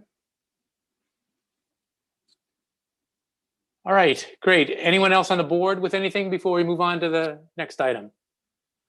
All right, CSX easement for Main Street project number 2. Okay, so as far as this goes, I actually, CSX just called me today. I talked to Derek Mahali, who's down in Georgia, and he's kind of one of their project, well, he's this area's project manager. And it turns out that the Knights of Columbus did send in their results or their easement, so they have the right of way now. They have a, their easement is 8 feet now more than they used to have. So instead of being 33 feet from the center line of the tracks, now they're 25 feet. So that has actually been handled. If you, some of the things that I sent in the plan that was there, and I don't know, because I didn't see it in the packet, there was a memo with a plan on it. I didn't see it in the packet, but I don't know if you had it or not. Yeah, it was sent to the board separately. Oh, okay. All right. So when you look at that plan, so if you look at the Knights of Columbus, so they're on the northwest quadrant of that. It says that they're going to put a barrier. So the Knights of Columbus gets to choose that barrier. I believe they're looking at fencing. I have actually, can you put me to, if I share screen, can I do that? Do I just push the green button? If I push it, you're probably just gonna see yourselves. And bring up the document you want. Yeah, I hope you're not looking at me when you're asking these questions, Karen. Okay, so what I want to be on, hold on, sorry. I apologize because this is not what I normally do. Okay, so we had 2 different, can you see this? Not yet. All? Oh, are you just seeing me? Yeah. Okay, well, that's not helpful at all for you. That's not what you need. So bring up the document and then click the share screen, the green button at the bottom. Oh, I see. Now it says share. Okay. Perfect. You see now? Yeah. All right. Okay, so here's your downtown, right? If you look, you can see the tracks. We have a lot of things labeled too, because technically the tracks is where you go from Main Street to East Main Street. So you have 2 East Main and then you have 2 Main, right? So that's why it looks a little wonky. So right above the little white car, just waiting at the crosswalk, that's the Knights of Columbus site. And you can look and you can see how close that property line is to that building. So they've got 8 feet now there onto CSX's property that CSX is going to give them an easement on, and that's signed and sealed. So that piece we don't have to worry about. If you look at number 1, that's Lamey's. They're all set. They're working things out. And number 2 doesn't matter to East Main, the vacant lot, that doesn't matter. That'll get dealt with when they develop. That's all set. So now we're just down to number 2, which would be Morrow's. So on regular Main Street.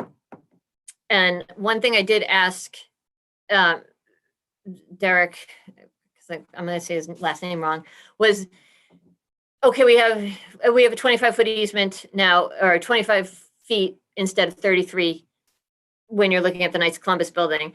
Can we take that curbing down, and basically put a curve in before the 25 foot? Like, do I have to have it hard and fast 7-inch curb for all 25 feet, or can I have it curve? And he said, no, you can lower it and you can get the, so you can create the intersection.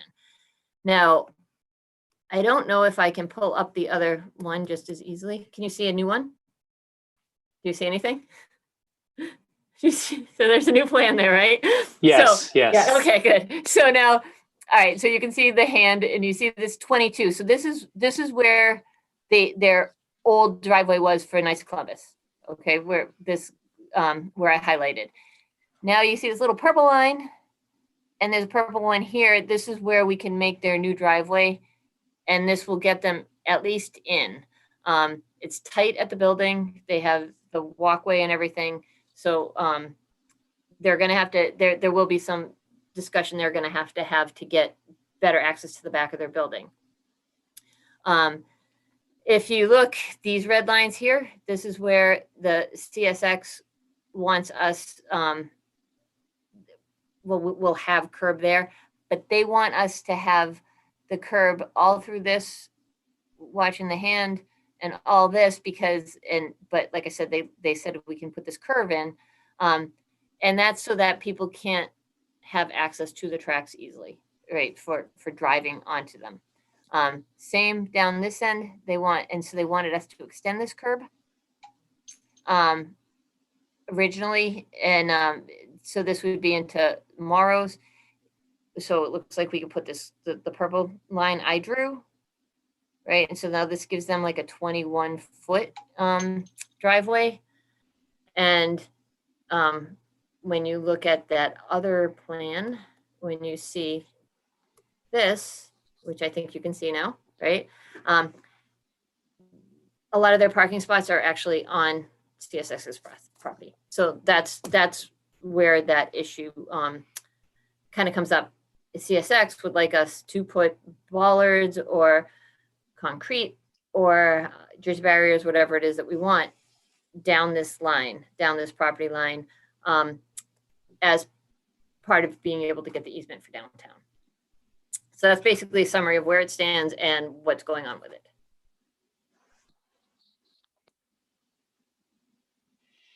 So there are 4 properties that are impacted or potentially impacted by this, and there is resolution as to 3 of them. Yes, I think so. The northeast quadrant doesn't really have any problems yet, right? So they're still in design. The southeast, I believe that Mr. Lamy is going to enter into the contract with them. And so then they won't have any problem because their park, everything will resolve itself. And Northwest is good.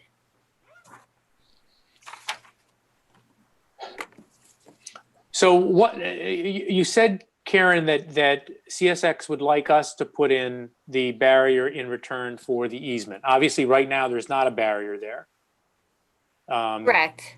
And their position is that, and I haven't seen anything to the contrary, that that's their property. Correct. Okay. So let's assume that for whatever reason, we did not proceed with this project. Do you have a sense? Has CSX said what they're going to do? Are they just going to leave things as they are, or one way or the other, is there a barrier going up there?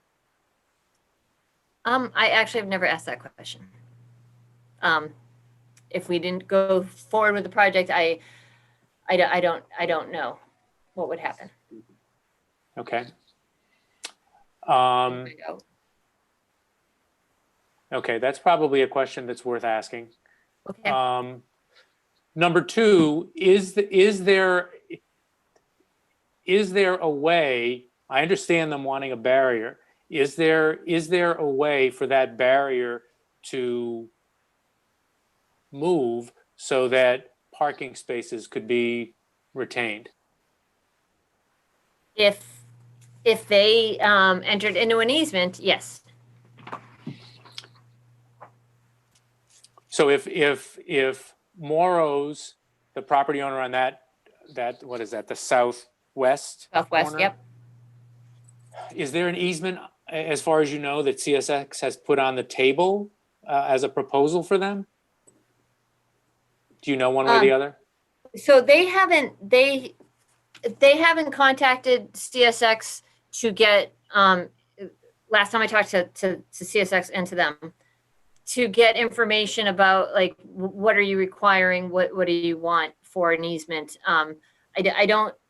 They really haven't interacted at all with them. So I know that Lamy's and obviously Knights of Columbus, that just happened Monday, where he got that came through, that easement. But those two people have contacted them and did obviously one had full interest. One, I believe Lamy still is going to get it. But it didn't sound like Morrow's had talked to them at all. Okay. And you said you talked to CSX, someone from CSX today? Yes. I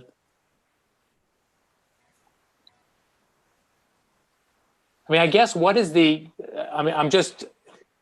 just curious. Do you have a sense? I understand what CSX wants to happen here. Do you have a sense for what they think is going to happen here?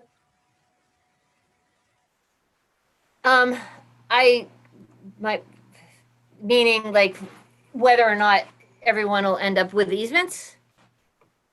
Or I'm not, so I think CSX is basically, all right, look, we need to clean this up. You're doing a downtown project. You're going to draw more people in there. We want to make sure the tracks are not accessible.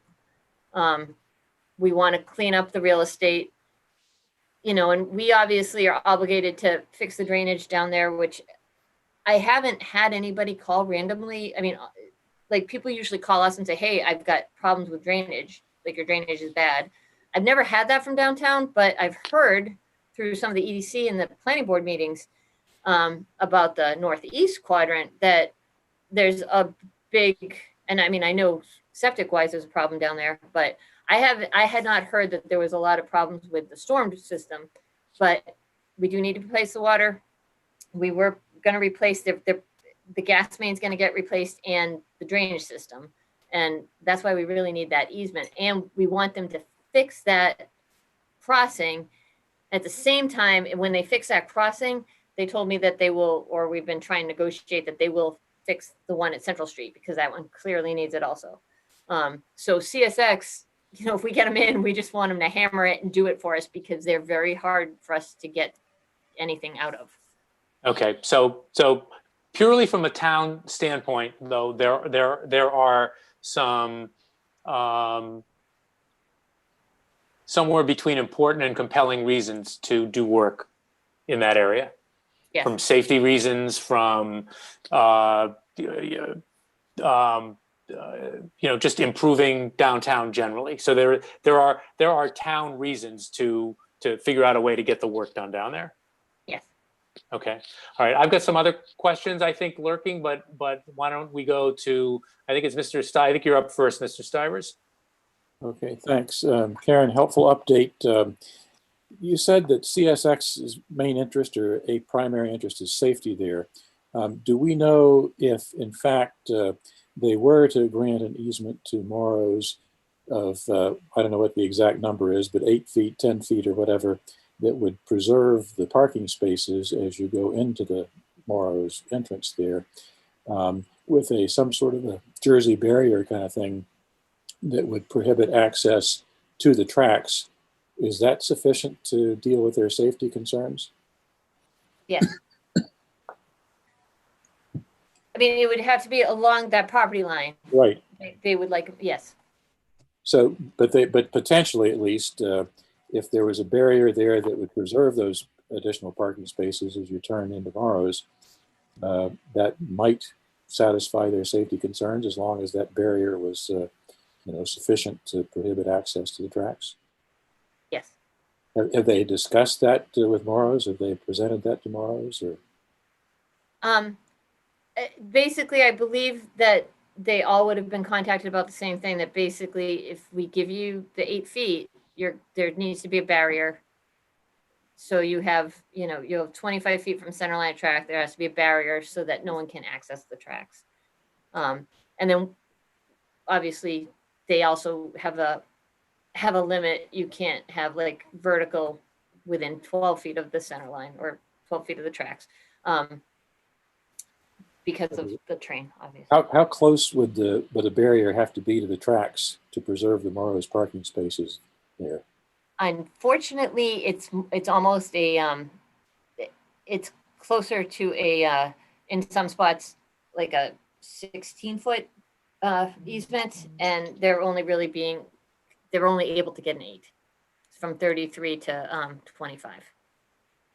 Okay, so the easement required to preserve the parking spaces would be 16 feet, you're saying? Yeah, if you kind of look, the whole parking spot is on there, and our parking spots are 18 to 20 feet. So it's okay. They've got at least 16. Substantial increment then on the easement to preserve the parking spaces. Yes, yes. Okay. All right, that's my primary question. Thanks. Ms. Braccio. Thank you. Actually, my question was the same as Sam's. So I guess I'll ask a different one quickly, Karen. So just so I'm clear and understand. So basically, if the town doesn't get this fourth easement, then the project's not going to happen. Is that a safe statement based on the conversations we're having tonight? No. So if that easement's not given, or if they don't pursue it or get it, CSX will still give us the easement, and we can do our project. But right, we will have to put Jersey barriers down Morrow's property. Yeah, down the middle of the parking lot, basically, in some spots. Yes. Pretty close. Okay, thank you.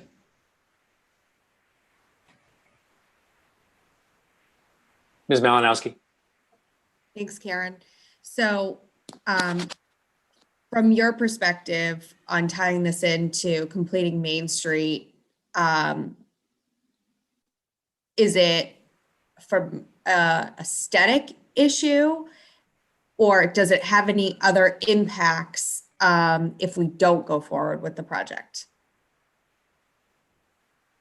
All right, so if we don't do the project at all, we could basically go to their property line and then meet up on the other side of their property line, right? So what would happen is a lot of the underground work would be a problem because obviously we can't replace the water main under there. And we can't do the drainage under there. So that's where we end up having, we won't be able to, we basically can't cross the tracks, and there's nowhere really to dispose of water on the west side of the tracks. We need to move it to the east. There is a pipe under there. Whether we can still attach to it, it's an oldie. But if we can, get to that and attach, that's fine. The biggest problem is that CSX plans on letting us and Eversource basically open trench there. So they're actually going to take the tracks out, replace their tracks. And when they take it out, we're able to open trench, put everything back, and then they're actually going to put the tracks back. So that's normally you have to core, you have to do a directional drilling and stuff. We don't have to do that for this project, which is excellent. So by having that access and that ability, that also obviously fixes the crossing for us, because part of the problem with the crossing, if you look, a lot of the wood, I can't think what they're called, under the tracks is broken or is rotty, and the tracks kind of bounce, and that's why the asphalt won't stay with it. So my understanding down there is that, again, with the reason the septic is a problem is because the groundwater table is high. So obviously stormwater wise, we're obligated to try to get that moving also. So we could do the project on either side, leave the 30 feet and not do anything in that section. It's just, I don't know that we could actually manage the drainage issues. And then the track is still a crap track. So by doing the entire project, we're fixing 2 or 3, maybe 4 issues that exist today. Yes. And do we know what the resistance is? I assume losing parking is part of the issue. Is that the only issue? So I believe that's part of it. I also, the last time I spoke to the owner, he was telling me that he thinks there used to be another set of tracks, and that's what they were working off, the wrong set of tracks. But it's 33 feet from the center line of whatever tracks are there. So if there was another set and that's been given up, then that right of way is gone, or CSX does not own that property anymore. This is everything I've seen in all the records we can find talks about this set of tracks. One thing that might be kind of beneficial, but I don't know if this is even in the works still, but that Mass Electric piece of property could become a neighbor, an area parking lot. And it could be done as part of this project if we own that property, or if there was any work on that, then that would help with parking for everybody right there. Okay, thank you. Okay. Karen, can you go back to the other drawing? Yes. Oh, it's the same one. Sorry.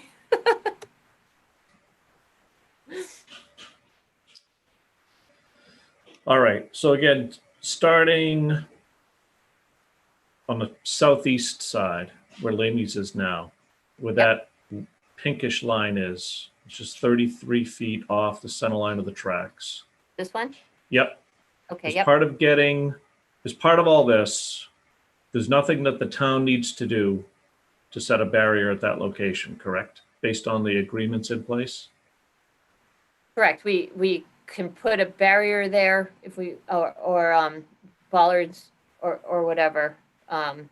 If the Lamy property goes into an agreement with them, then they can put it up and they'll choose what they want. And at that point, I don't know whether. So Lamy plans to put up whatever barrier / fence, whatever will be there. The town does not need to do anything with that. Correct. Okay. And then in the northeast, the town does not need to do anything Correct. with that barrier. The and again, it was my hope, I had a meeting with people from the Knights of Columbus. They had reached out to me and I met with them out there. And I had hoped that CSX would be willing to relax that 20-foot, the 25-foot requirement more than apparently they're willing to do.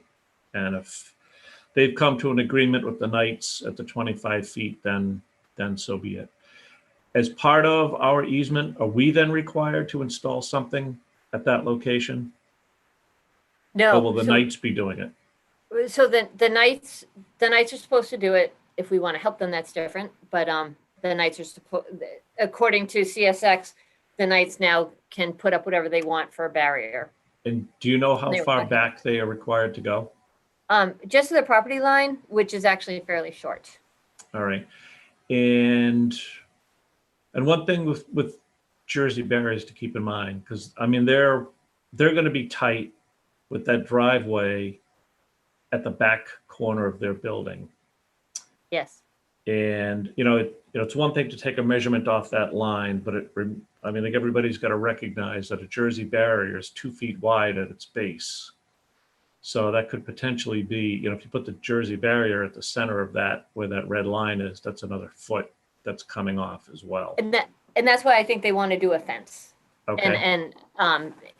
And a fence makes sense for that because CSX is definitely, if you get the easement, they're more than willing to accept the fact that great, you're recognizing that it's our property. You're not going to go and try to like drive on it, right? Yep. Whereas that's why I think they want more of a Jersey barrier or bollards along something otherwise, because they want to make sure that it's really not penetrable. Yeah. All right. And at the southwest corner, Yes. that red line is currently still showing the 33 feet off the center line Yes. because there's no agreement in place yet with the additional 8-foot easement moving it back. Correct. So CSX would be looking for the town to put up some sort of a barrier at that location as part of this easement agreement? Yes. Part of our easement agreement would be to put something there for them, All right. for CSX to keep their property. Yeah. It just, well, I wish, A, I don't want it to happen. And B, I wish CSX would do it and not put it on the town to do. But again, one of the other things to keep in mind here is, and I think people recognize it from the work that's been done on the other part of Main Street, is where these curb cuts are. These are really things that are literally set in stone and concrete. So they currently have a 29-foot entrance in and out of their restaurant. And if we need to keep that curb, the 33 feet off of the center line of the tracks, that only leaves 21 feet between the edge of the driveway entrance and the building itself, correct? That's actually, it's to the other side of the curb cut. Oh, to the other so side there's of the still curb. 5 feet to the building, but it's not close. I mean, All right, there's not a lot of okay, space. got it, to that other curb cut. So Yes.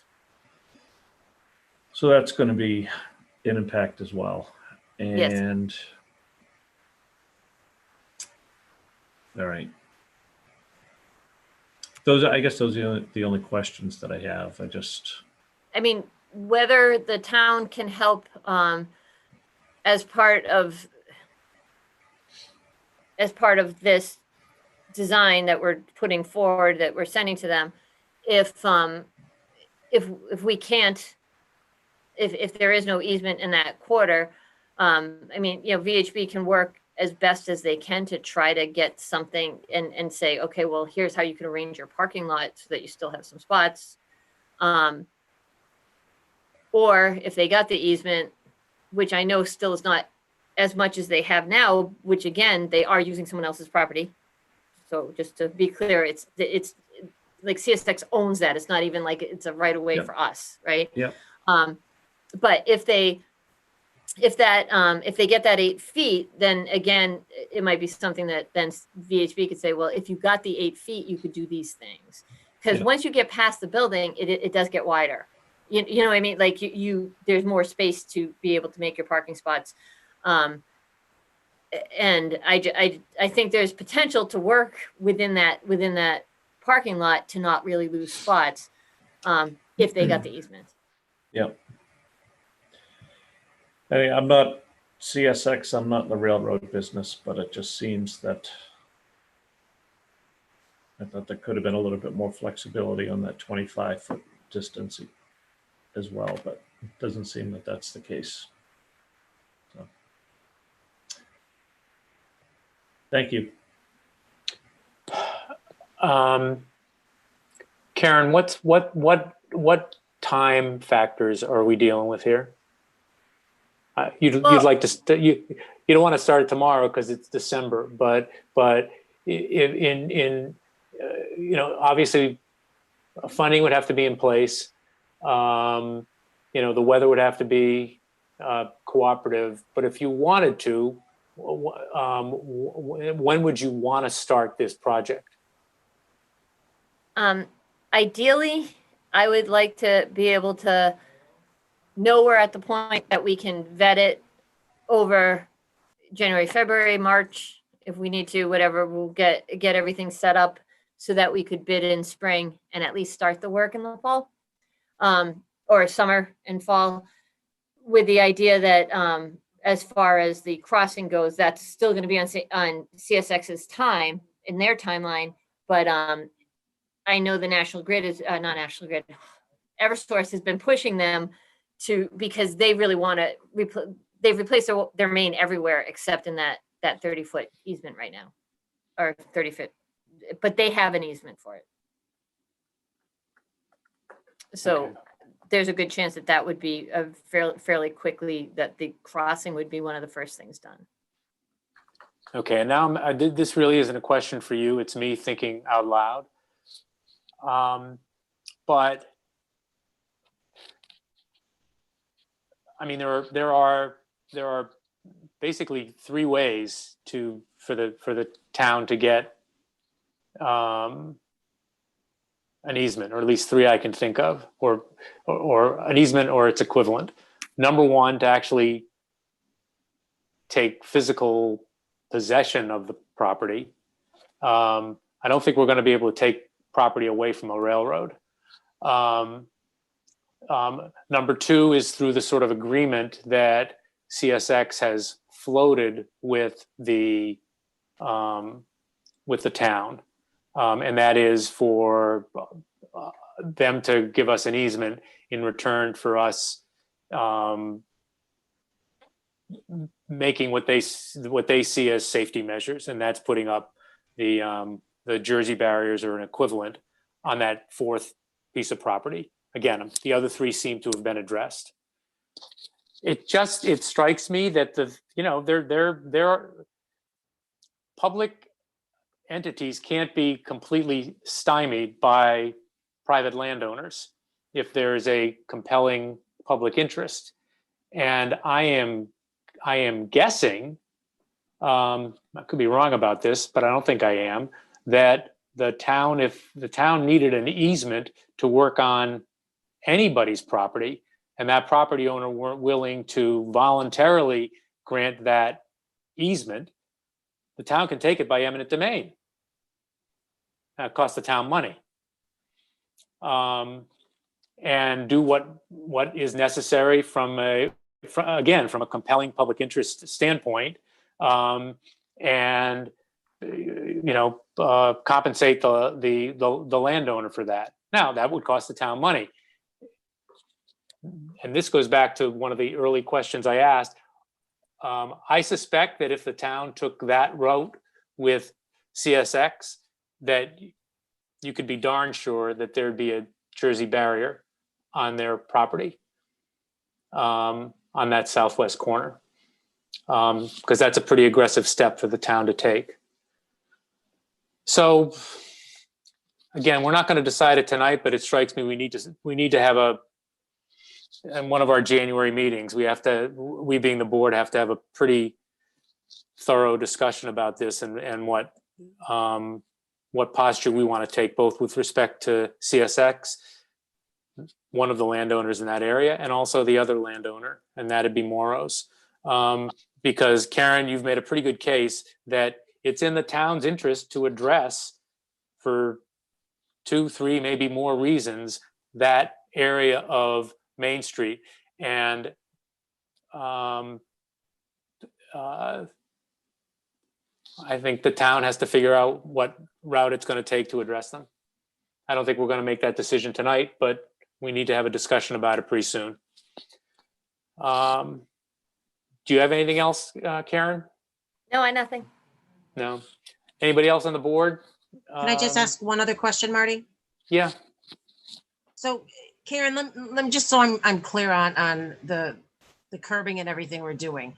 So one of the advantages of getting the easement for CSX is they are actually, we're putting additional curbing to protect the tracks and to defray people from going onto the tracks. Is that correct? Yes. So CSX is getting some form of goodwill from the town to, as well as the town obviously getting the opportunity to fix the drainage and do some of the things that we need to do. So I guess my only point is I think that the CSX is getting value from the town. They're not getting the easement for free. That, you know, that the town is making their tracks that much safer. And I just think maybe we should consider that as well as we further the discussion. That's all. Thank you.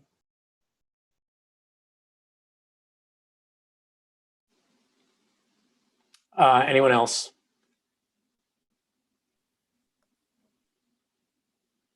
Okay. Karen, thanks very much. Covered a lot of territory tonight. Yeah, thank you. Appreciate it, guys. All right. good night. Have a good night. Yep. Bye-bye. Merry Christmas if I don't see You- you. I hope I too. don't. Bye. Okay. All right. On to Roman numeral 4, reports. Chairman's report, really, really fast. We're having, I think the next one is the first week of January. I'm Mark, Brian Ballantyne, myself, representatives from the schools and from advisory and capital are meeting on the FY22 budget. Big surprise early in the process. The numbers are high. Again, not much of a surprise for looking at fiscal year 22. The potential increase on paper at this point is higher than it's going to be, and but work is being done to. I guess the Mark, correct me if I'm wrong. We're still waiting for some final numbers, or even some final preliminary numbers from the schools. Correct? Yes, all the school budgets usually come in probably, I think, second week of January is when we really have good numbers from them. I think the things they talked about the other day in our meeting were very preliminary, and especially when they talked about the increase on for the regional school, that really didn't take into account the enrollment shift with Northborough and Southborough. So obviously, Northborough would bear the larger brunt of any increase. Usually that increase gets whittled down to make some accommodation for Northborough, which only makes our increase that much smaller. So anyway, there's soft numbers at this point. The soft numbers are a higher increase than knock on wood, if we ever even consider. And the process is ongoing. I suspect we'll have some firmer numbers after that meeting in January. All right, that's my report. Members' reports with much more detail than in the past. The rent and mortgage program. This is you, Chelsea? Yes. Yes. Okay. So we closed out that program. We had 8 applications, 7 of which qualified for rent or mortgage assistance. And Carla and I reviewed every piece of documentation to ensure that it met all of the qualifications to for the program.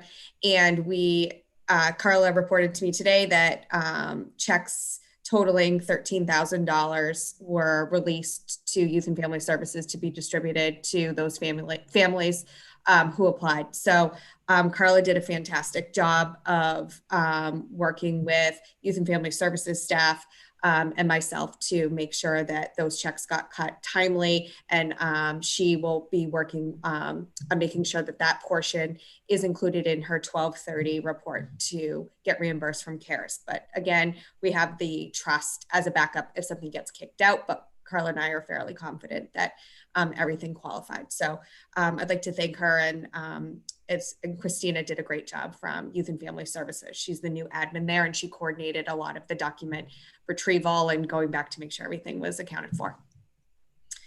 And my second, all right, I'll just jump in. That is great stuff. Terrific job by all you folks. Lisa for starting the train, pushing it down the track, and it's nice to hear that 7 families in Southborough are getting relief as a result of this. That's some of the best news we've had in a while. So, all right, on to number 2. Okay. So I just wanted to report back after we had the senior center here from the last meeting. I had the opportunity to touch base with Pam and work through doing some coordinated efforts with community outreach for seniors. And we're excited to partner together to kind of brainstorm COVID time and post-COVID on how we can get the community connected between younger families and the seniors. And we've had a blast caroling for seniors around town. So, and they don't really care if you can't sing, which is great. So that's been really fun. And I know they've enjoyed it. Marty, can I add one thing also to the update on senior events? Yeah, absolutely. So I was fortunate enough to help Santa Claus when the seniors did their Christmas or holiday drive-through for people. So again, it's just another way that the town is supporting and helping its seniors. It was wonderfully successful, and Santa was just always a joy to have around. So I will leave it at that. Thank you. Great. Thanks, Chelsea and Lisa. Again, more good news. So next up, Board of Health staffing. More good news, Mr. Stivers? Yeah, of course. At least hopeful news. As folks who've been following this may know, the Board of Health has been working hard to get organized and structured and staffed appropriately to not only keep up with the contact tracing relative to COVID that they've been overwhelmed with, and in fact probably is going to get worse, as well as the vaccine distribution process, given the vaccines are now starting to become available. What do we need to do to make sure that we get an allocation of vaccines and are able to offer reasonable support to folks in town who may need it, who maybe have mobility issues, can't get to their doctor or whatever other places to get vaccine. Mark has organized a meeting, had a discussion with a variety of interested parties from Board of Health, Fire, Advisory, to talk about resources available and how we can put together a program and a process that will support this in a reasonable way. And I think there's been good progress made. Mark may want to amplify some of this in his report, but I think we've identified a path to be able to get this done. And a lot of people are working to try to confirm the various pieces of it. And again, we will keep people updated as we go along. But I think the real issue is that we have a plan and a number of folks who are coordinating and cooperating. Everybody's chimed in to be very productive and helpful with it. And so we'll keep working to make sure we get the right pieces in place to offer the right kind of support for the community relative to the COVID process here. Mark, I know you've been shepherding this whole thing. So you want to add anything Sam had to say? Yeah, I think the shepherd needs a bigger stick. But no, it was a really good conversation today. Two things I want to bring up, and again, it's kind of interesting how we find out this information. So during the meeting today, we were notified. We had already been notified that the public health nurse was going to be resigning her position. It turns out sometime in February. also were notified during the meeting today that Mr. Brzezinski, the public health director, is going to be resigning his position, and was made to understand from the chair of Board of Health that Mr. Brzezinski's focus, excuse me, has been environmental health, and environmental health and public health really don't mix. And in this case right now, we need somebody with public health experience. And so Ms. Woodford is talking about a plan to try and bring on, an acting director or somebody who's got that public health experience who can help to coordinate and lead these efforts, for vaccination clinics, for the interim period where we're doing a lot of contact tracing and kind of providing the guidance that the public health nurses and the per diem nurses need. I think we have by the end of the meeting, I think, and Sam was right about that I think we have a path forward. We're going to put together, a plan and outlining the various needs and the pieces of things that need to be addressed for each need. And then we're going to try to have a whiteboard session between now and Christmas Eve and try to work on assigning those responsibilities and who needs to put together what pieces. Obviously, time is of the essence. And the one piece that I can take back to that process from tonight is when Representative Dykema said that the plan for vaccine distribution for essentially general public, which is pretty much where the municipalities and local distributions are going to get involved. Majority of that is going to be done through CVS and Walgreens. And we had talked about looking to establish relationships with one of those to see if there is something that could be done here locally. So those outreaches are being made as well. So I think we've got a number of avenues we're pursuing and putting things together. Hopefully we'll have much more to report at the next meeting in January.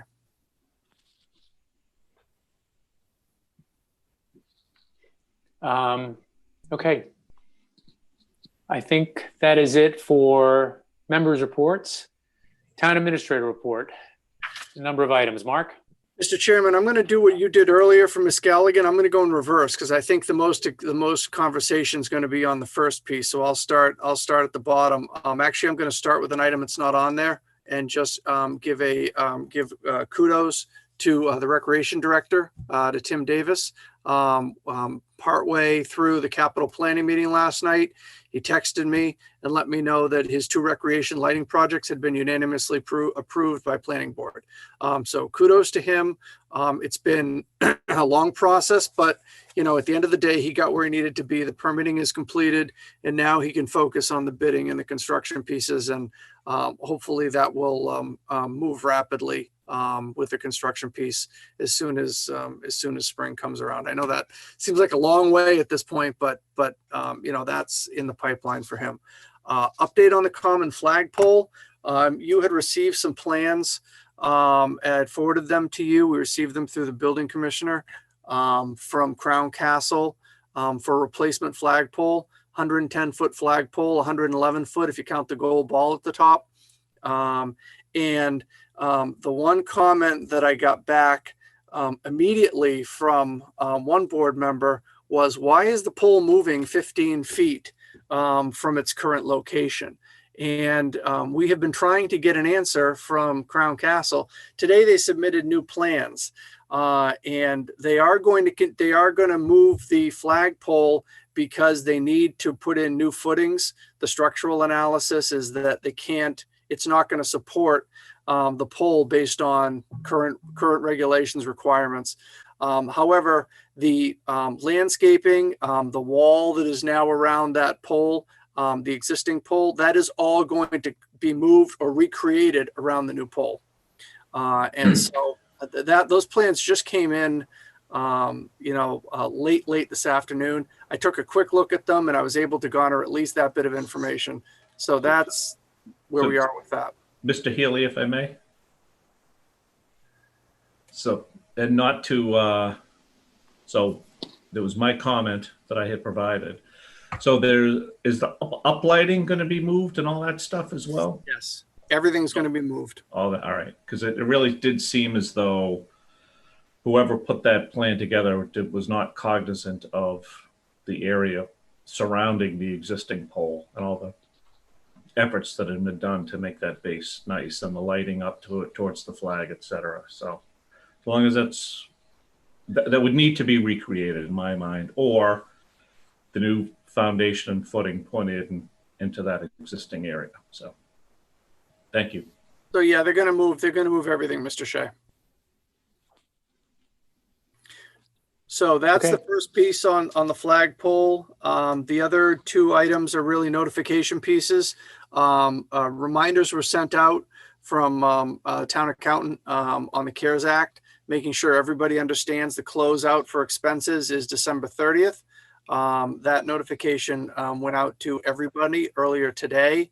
I've already seen some responses coming back that yes, we'll have everything when you need it. I believe that CARES is going to start doing some of their reconciliations and checks to assure that the funding is properly applied in January. We're not quite sure yet what some of the requests to FEMA and some of the requests to CARES are going to look like. We haven't heard back yet from FEMA on some of the answers as to whether or not the requests are applicable or not. If they're not applicable to FEMA, then we carry them over to the CARES Act funding requests.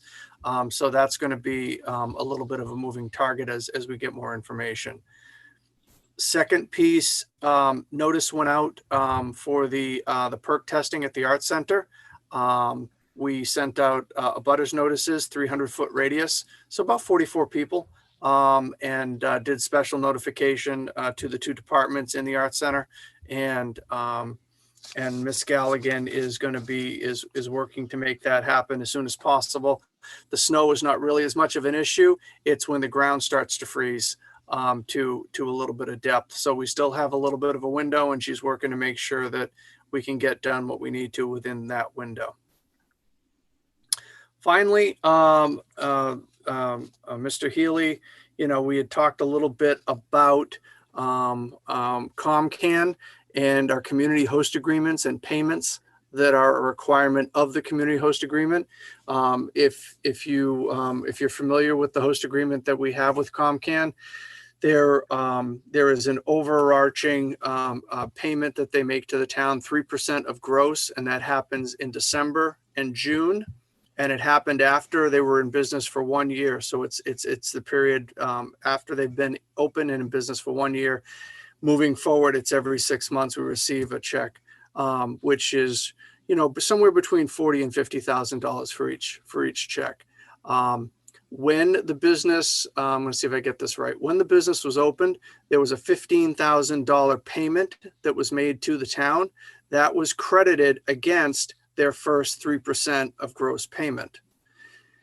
A year after they had, when they'd been open for a year, there was another payment that was made to the town that was also credited against the 3% payment. And then in the second year, following the second year, and then every subsequent year, they were required in the CHA to make a $50,000 payment to help to fund police initiatives, school resource officer, mental health programs, things of that nature. And that is the issue that we received the letter on that was forwarded to the board a little while ago from ComCan's attorney that, given the new direction of the Cannabis Control Commission and legislation that has been moving, through the House, is that anything above the 3% is not allowed. That's really your cap for the fee that you can put in these agreements. And so I had done some work, and Ms. Esposito in our office had done some work as well. And Ms. Hale had asked some questions of legislative staff up at the MMA office to understand how other communities may be dealing with this. And it really was very interesting to look at some of this stuff. First of all, from a legislative piece and from from the MMA's approach, they're not hearing a lot of communities that are complaining that they're not getting their payments per their community host agreements. So that was one piece, and you'll understand why in the second part. So Ms. Esposito had called around and taken a look at some community host agreements. I took a look at a number of community host agreements. And one fun fact with all of this, Uxbridge has 17 community host agreements. So it's a tremendous amount, and it's dispensary, it's cultivation, they run the whole gamut. All of these community host agreements, almost to a community, focus on the 3% of gross payment. That is really what they are getting. If there is any additional payment, and there are very few and far between, they're offset. So that money is then deducted from the 3% payment. So there is nothing additional above and beyond the 3%. There are some agreements that do have language in there, such as Northampton. I believe Great Barrington may have had something like that, and there were a couple of others, Salisbury. They have language in there that the marijuana dispensaries or growing facilities, the companies voluntarily and are willing to make a donation and usually the amount is somewhere between, is around 10,000. I've seen some in here as high as 25 to a local charity of the town's choosing. To something like that. It specifically says the money does not come to the town at all. The money goes someplace separate. And so really, no one else has really had an issue with this because everybody else's language seems to be staying within that 3% cap for the fee. And any additional piece that may be there is either outside of the town and is a voluntary piece to, a local charity, some other designated place, or a fee is deducted from any 3% payment.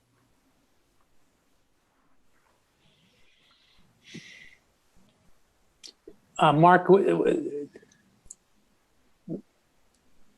it's interesting because two things are conflicting here. Number one is contract law, where there's an agreement. There's an agreement between two voluntary parties who signed that agreement. Presumably that should stand unless somehow it's negated by an act of the legislature. Did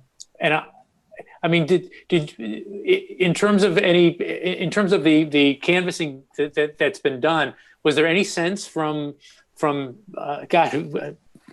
I'm not sure it would have been blindsiding Representative Dykma and Senator Eldridge, but I'm not aware of any legislation that basically negates our voluntary agreement with our Route 9 cannabis provider.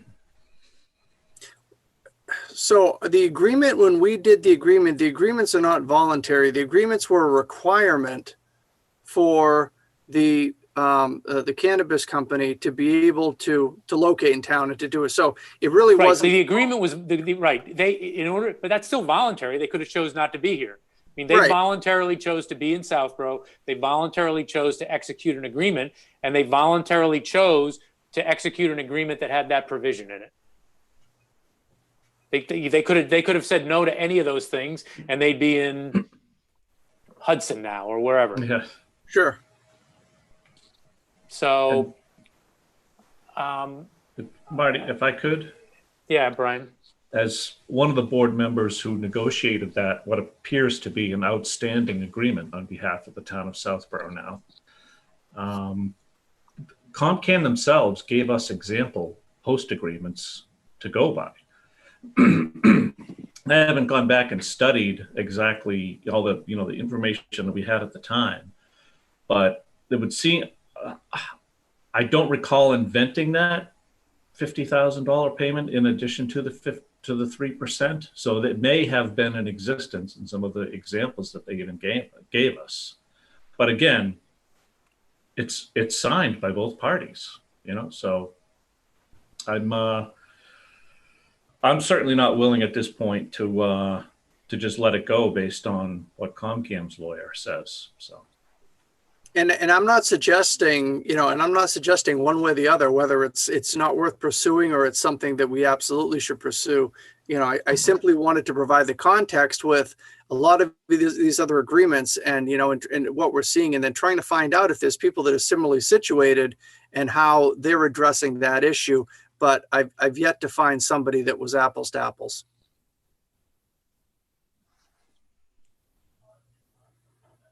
Okay, anyone else with any comments or questions for Mark? The only comment I'll make, Marty, if I may, is I agree with Brian. I'm certainly not willing to just walk away from it either.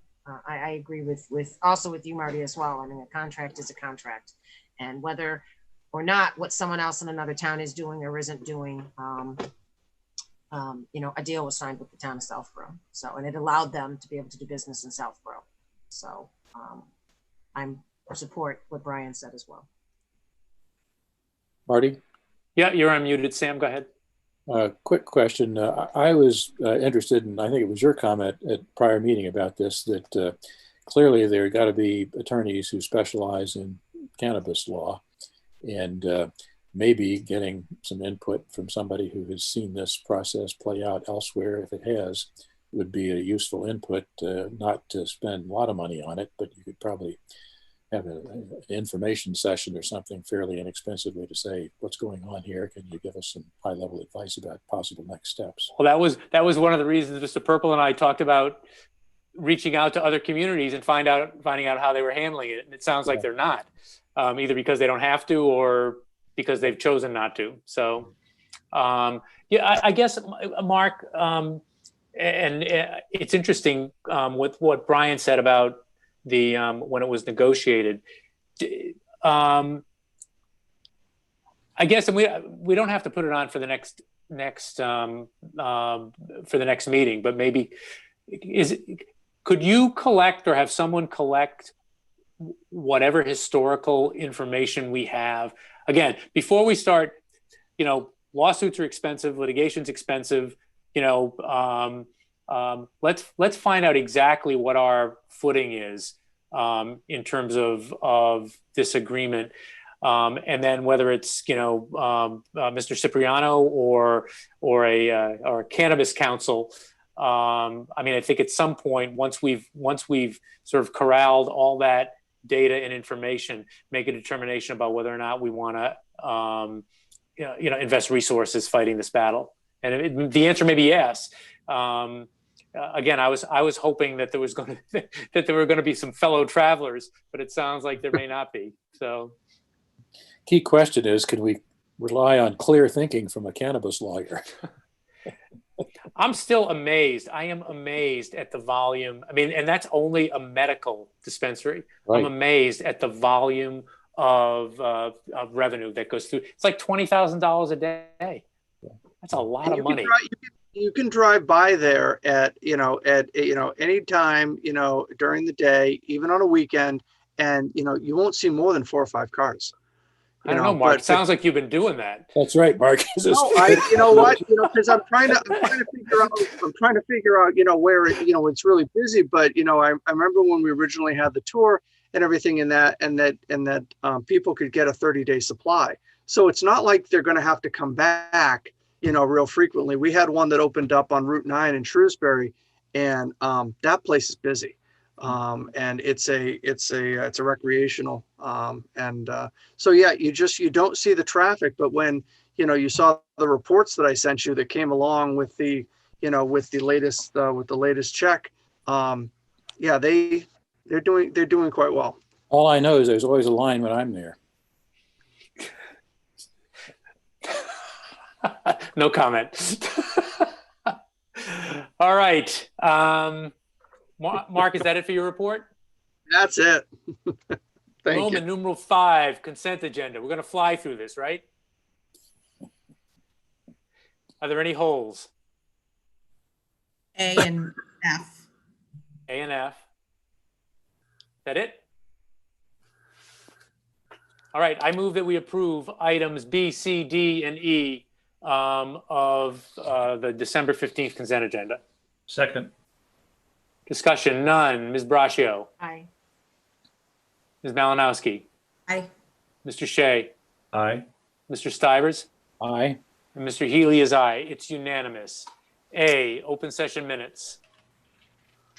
That was me. So on the November 24th minutes, row 171,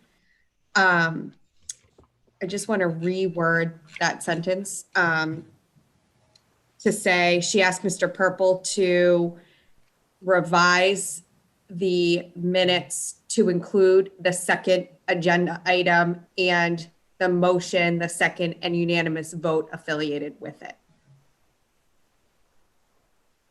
So that one sentence?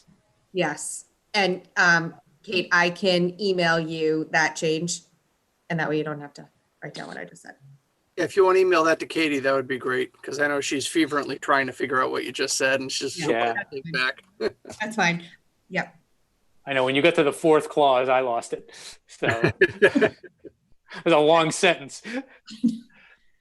Okay, is that it or? Yeah, that was it. Okay. And while we're at it, F as well? Yeah, I just need to abstain from that.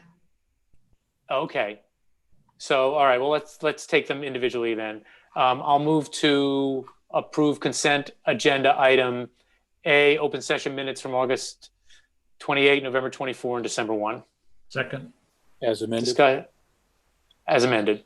The November 24th as amended.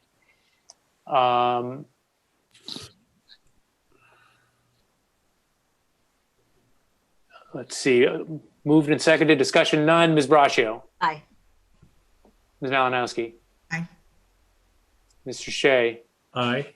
Mr. Stivers. Aye. And Mr. Healy is aye. Consent agenda item F, I also have to recuse from. So, Ms. Braccio, it's all yours. Thank you. Do I have a motion to accept and approve the bond anticipation notes for the fire truck and bin boiler? So moved. Is there a Second. second? Second. Any discussion? Mr. Shea, Aye. Mr. Stivers, Aye. Ms. Braccio? Aye. Oh, geez, I was waiting for someone to do it. And Mr. Healy and Ms. Malinowski abstain. Thank you. All right. Roman numeral 6. A, EDC residential info packet.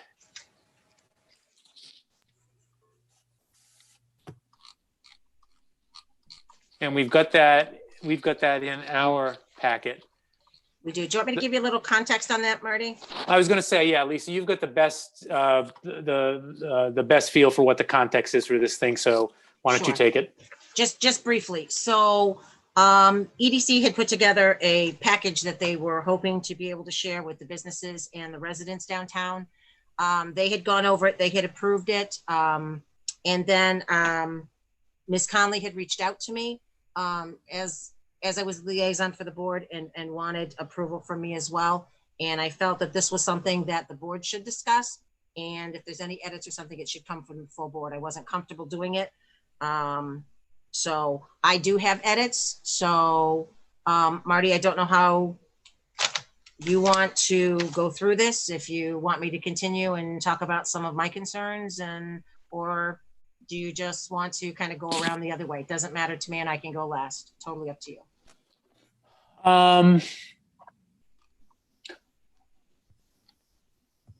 What is not this the substance of the document? What's the plan for it? Do you have a sense? So the plan was that they were going to distribute it to businesses and residents as they were going through the downtown initiative process. At the very back of it, you'll also see was the current version, which is now, actually Mark has inserted the final version in it. But it's just to give guidance as to, you know, what the EDC has been working on and how they got to kind of where they got to. And actually, I think Julie's here as well. Ms. Conley is in the attendees. So she could probably speak to it better, but my understanding was, Marty, it was to provide some history and some background to residents and businesses in the downtown, all having to do with the downtown initiative, obviously. Okay, and I guess why don't we bring Julie in then?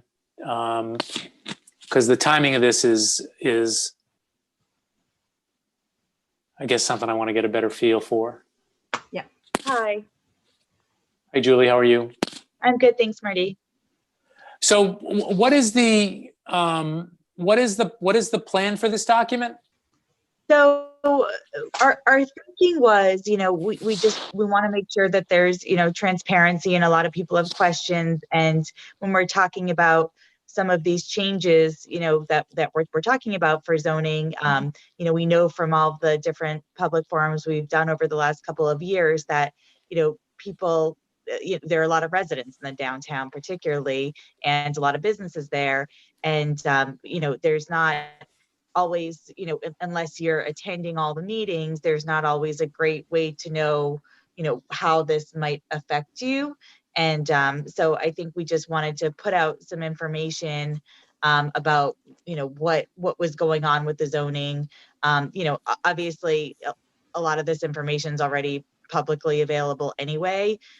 It was just to put it in one place and share it with the residents. I think our plan was actually, if we have a packet that you guys approve, to literally put hard copies in, or mail hard copies to people in the downtown neighborhoods, or have this available in public places for people to see. Okay, so it'd be something that'd be done in the next weeks. It'd be done in conjunction with the planning board meetings that presumably would happen. What is the, how does it intersect with those? Yeah, as far as timing, yeah, I think that's probably right. I mean, it's something we started talking about a couple of weeks ago, and for a brief period there, we were thinking, oh, maybe we should put this out before the joint meeting that we had with planning and you guys back a couple of weeks ago, just so people knew what was going on, and those who were interested would be able to come and listen in and comment, because obviously it affects the people right in the downtown the most. So that was sort of our thinking, but the timing for that didn't work well. But yeah, I think the timing would be great if we could get a product that we could get approved, and if things go well tonight, and then there would be the public hearings. I think the first one would be January 11th with the planning board. So, leading up to that, just letting people know that it's coming. So those who want to participate and comment, have some background information, have some visuals as to, what area it is we're talking about and things like that. And clear, and I would, obviously love to hear your guys' comments. This isn't something that, we want to just throw out there. We want this to be something that is good and accurate and representative of what we're trying to do, that gives residents more information. Lisa, I think you've been more intimately involved in this than the rest of us. I actually think it makes sense for you to go first, because I think you're likely to cover ground that other folks might have been thinking about or otherwise. So why don't you start off and we'll go from there. So overall, I thought that the document itself was very well done and very well put together. I did have some concerns, and the first was on page 7. It's identified redevelopment sites, and I've heard feedback on this as well. I'm not the only person I know that has concerns. For instance, address number 3 on this is 3 Park Street, and that's not in the downtown village district. That's in a residential B. So when we're talking about the downtown initiative, I'm not quite clear as to why we would include a parcel that doesn't sit within the zoning that we're looking to change. Julie, I'll go through, I have 4 of them, of the 8, and then maybe if you want to address them. 5 Park Street is only a third in the downtown business village district. In looking at the town GIS maps, number 6 has a stream that runs through the middle of it. So I don't know how much redevelopment could go there. And number 7 that's on this is tied up in court, and I don't think it should be included on here until that resolution is reached. So on that page, Julianne, I'm happy to go through them again. So it's 4, 5, 6, and 7 as to why they would be on this map as Sure, redevelopment thanks, sites. Lisa. And I think those are valid points. And I think, this is why this is good to have a discussion about this.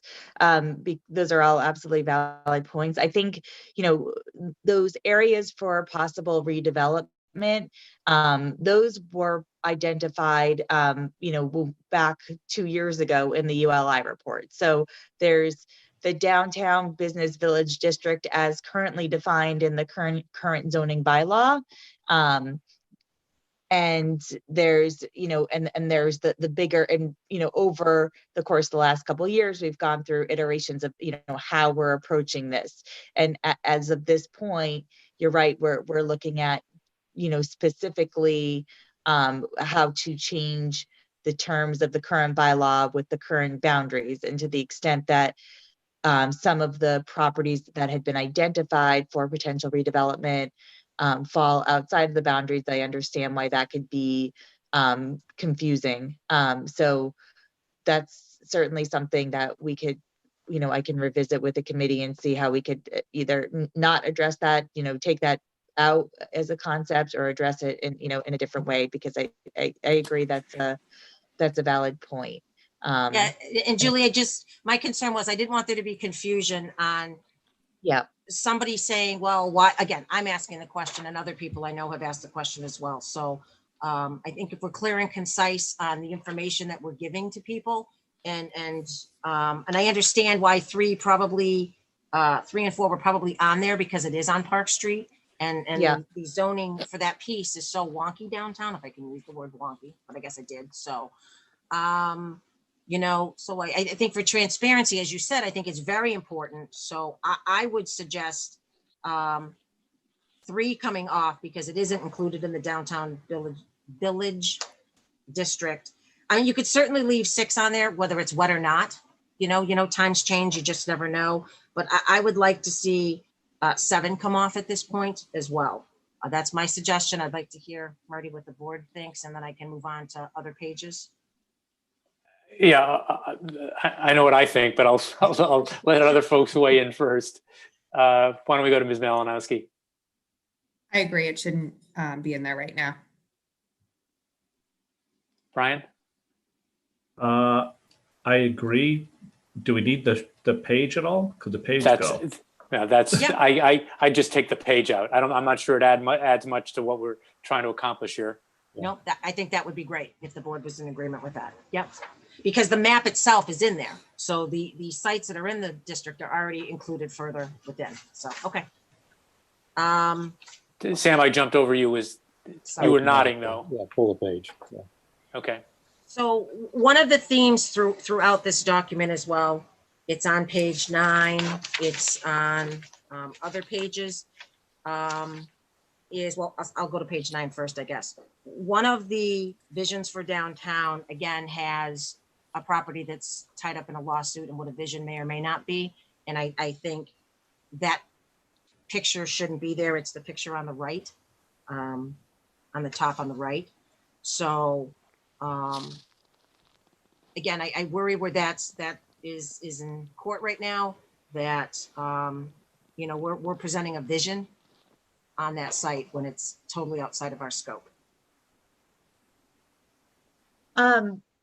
Yeah, duly noted. And again, I mean, so as far as the renderings go, obviously they were, our intent there was to have a visual of what sort of was in our brains based on what we thought the residents wanted, based on the feedback we had received from the survey a few years ago, and from our 4 or 5 different public forums that we'd had.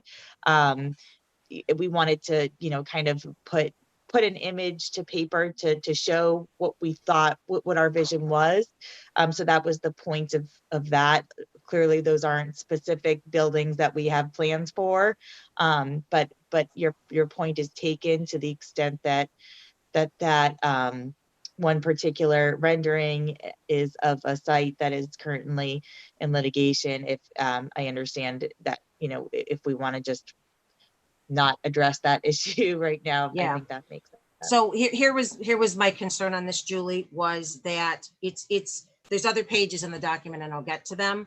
The last thing we would want would be for the public to see these documents and other documents that may or may not have gone out and think that the downtown initiative is for a specific project that's tied up in court. So that would be a concern, to be changing the zoning. Again, that interpretation, I'm not saying that's the case. I'm just saying, that interpretation can be made. And I think we need to be very cognizant and very careful of that, in what we do distribute to the public. Certainly, I understand, and that's certainly not the case. The downtown initiative started, long before there was even any issue or with a specific site. So, and it's certainly, much larger in scope than any one specific site. And I think anything we've done in the past 3 years addressing this has been much larger than any one specific site. I don't think, but for the sake of, clarity and avoiding any confusion, then certainly I'm happy to remove any specific references. Lisa, that's already been out there. I guess I don't understand the concern about that. I mean, that's not something we're saying we're going to do there. It's an illustrative piece. So why would that be involved with the court things at all? Well, because you're sorry, Sam. So public for quite a while. My concern is the board is putting out a document because it's a board sponsored article. And again, I'm not comfortable. And again, the board can certainly do what they want, Sam. I'm not comfortable with an interpretation being given through various documents that the board is doing, or the appearance of the board supporting changes for the downtown based on one parcel. And I certainly don't want to go to town meeting and have to defend that. And if it's as easy as taking out some pictures or reference further back in, Sam, there's a page dedicated to 3 different drawings to what it could look like or how it could look. And it's that corner. And where it's tied up in court, I've had people in the last couple of days say to me since the packet came out, so what are we going to do next? Is the Board of Selectmen going to change the zoning for Park Central so a project can be allowed?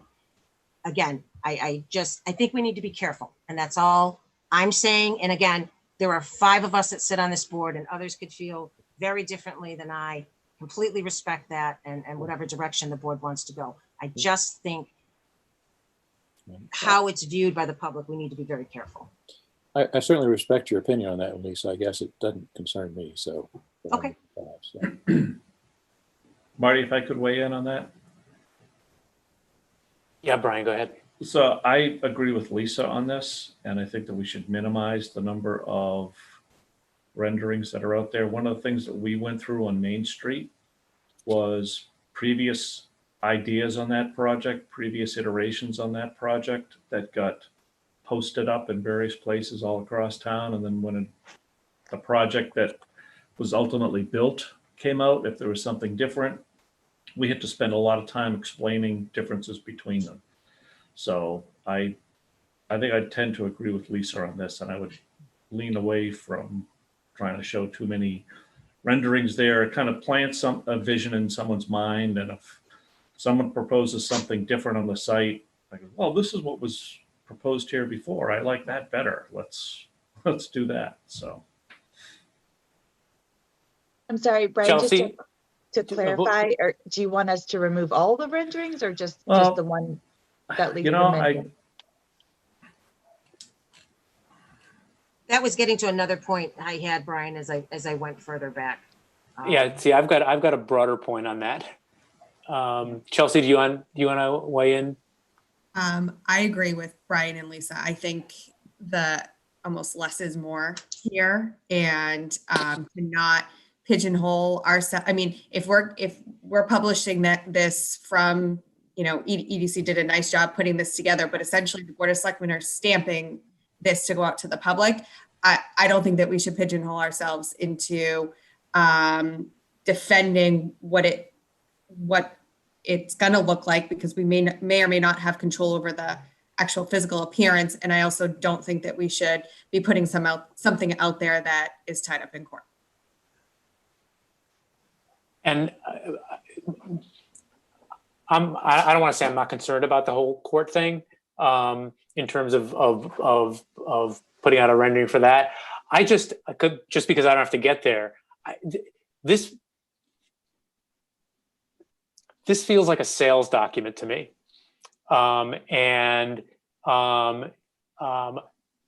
Anything that is the one thing one thing that I've learned, in the last 3 months or 4 months, whatever it's been dealing with this is dry stuff. And I understand that taking the dryness of changing zoning and turning it into renderings, but a lot of those renderings we could do right now. I mean, a lot of that stuff you could do without changing the zoning. And so, I mean, really what we're talking about is a zoning undertaking. And the ultimate goal is to, from what Karen Galligan was talking about earlier, is to generate a downtown that aesthetically is more attractive, that functions better, that does all those things that every survey has said people would like to see in downtown. But again, a lot of those renderings, you could build them right now. And so it's not like we can't have this now, but we could if we did the zoning. Actually, we could have that now if somebody wanted to develop a property a certain way. So it feels like going back to CSX, it sort of gets us off the rails of what we're trying to accomplish here, which is to get some very dry zoning done, which gives us an opportunity to have different types of buildings and that we can't have right now. If we did that and showed this is what we can do now, this is what we could do then, that'd be one thing, but that's not. This is a sales document, and it feels unnecessary to me. So I guess that's my longer than I intended point. So you distribute the zoning bylaw, but not the slides, basically. I do an awful lot of this. I would take out I mean, this is good information. I mean, I think it's very, very helpful information, and I like the way it's accumulated and presented. I just think and that's why it's good. But then all of a sudden you veer off with some with renderings that I think confuse the presentation. That's my view. So can I one more thing, and I'm not disagreeing with this approach at all. But just to be clear, so these documents are already out there. We've been, the EDC put these together, I think about 1.5 years ago, and they've been at our forums, and the intent was not to be salesy. The intent was more to show, and again, we always caveat it with, this is not anything that we're saying is going to happen or could happen or that we can even make happen. We're just showing the potential, and the intent is almost to show what it's not going to be more than what it is, because I think, we heard comments from people saying, oh, you're going to put in, Applebee's and drive-throughs, or, just to show that there are ways that you could put buildings in the downtown that fit aesthetically and reach the goals that we want to reach by changing the zoning. And I understand your point, Marty, that theoretically these buildings could be put in there without changing zoning, but they wouldn't be, because with the current zoning bylaws, we're not getting anyone who's able to come in and do this kind of work under the current zoning bylaws. So, but your point is taken, and I'm fine if you think that not having the renderings in this particular document is a better approach. That's okay by me.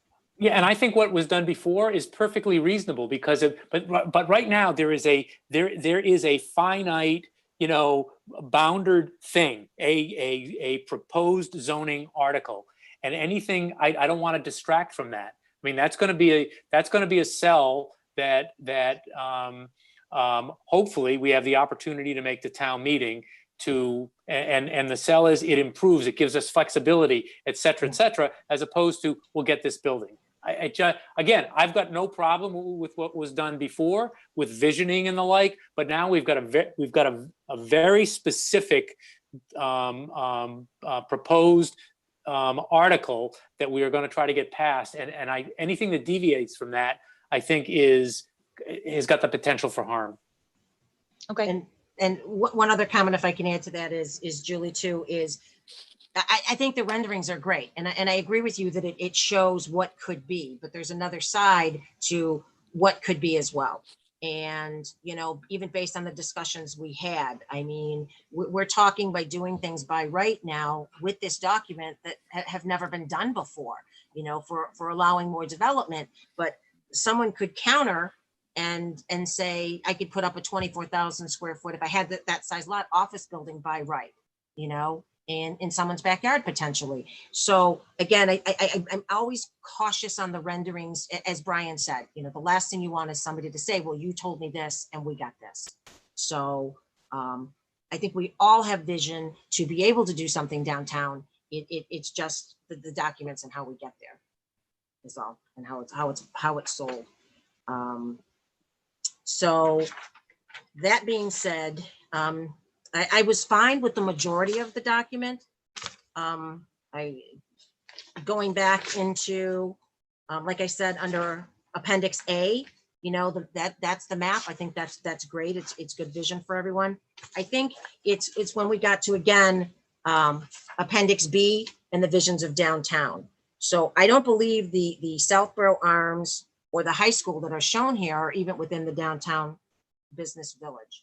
So I was concerned about, and again, I understand the history and what Southborough used to look like, but as you went through these, again, one particular parcel does show up in these that again is tied up. As you go back through, like I said, there was a page dedicated to showing 3 different renderings of how it could look. So if we're not doing the renderings, that actually takes away some of my comments, because I had comments on another page that it showed greenscape and places for people to potentially picnic and cobblestone walkways, and I don't necessarily vision that with the zoning that we discussed, and we did. We talked about short setbacks and whatnot, and I guess it would depend on the lot, and the developer on how much he wants to develop. So those were some of the concerns I had on those pictures, but it sounds like that's a moot point, but I just wanted to put that out there. I also, on page 25, in 2018, it references that EDC supported 2 East Main Street proposed mixed-use building. Again, I think references to that should be taken out of this document. I don't know what the board thinks about that, but again,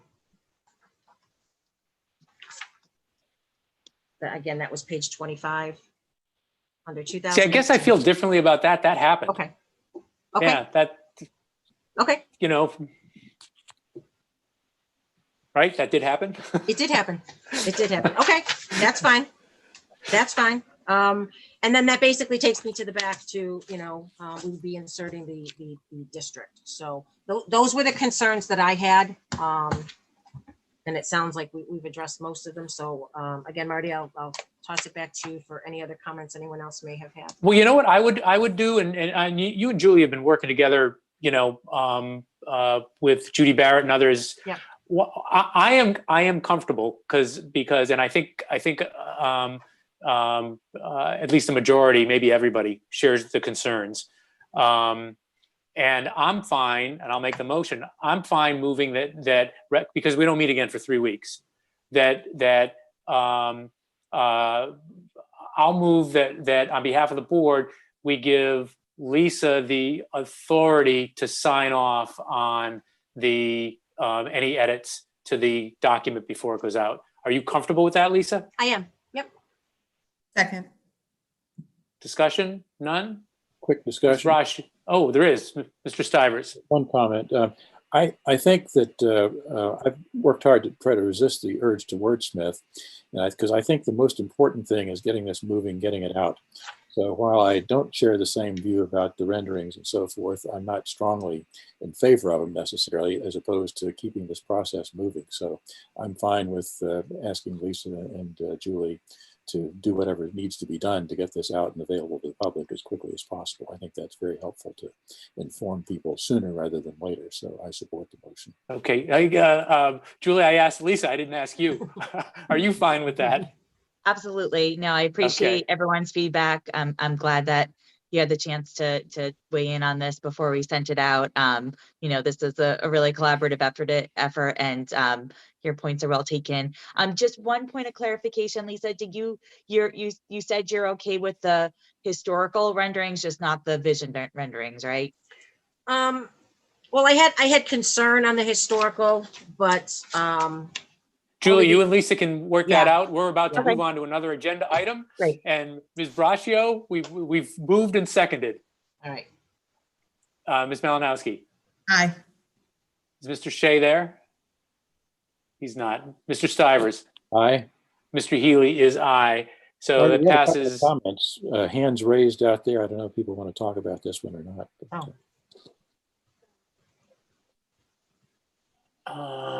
post-vote Mimi? comments. Mimi and Marika. Kristen. And Kristen Laval. Kristen now has, okay. All right. Vanessa, can you bring in Ms. Luttrell? Actually, bring in everybody and we'll just go first with Ms. Luttrell. Everybody's got their hand raised. Good evening. Hi, Mimi. I wanted to comment on the statement that the EDC supported the mixed use building on 2 East Main. My issue with that is that the mixed use is not an allowed use in our zoning. And I think it's problematic that a town entity is supporting a project that is not an allowed use.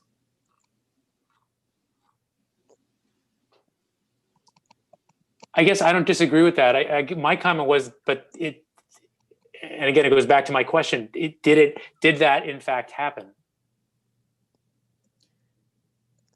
That's questionable.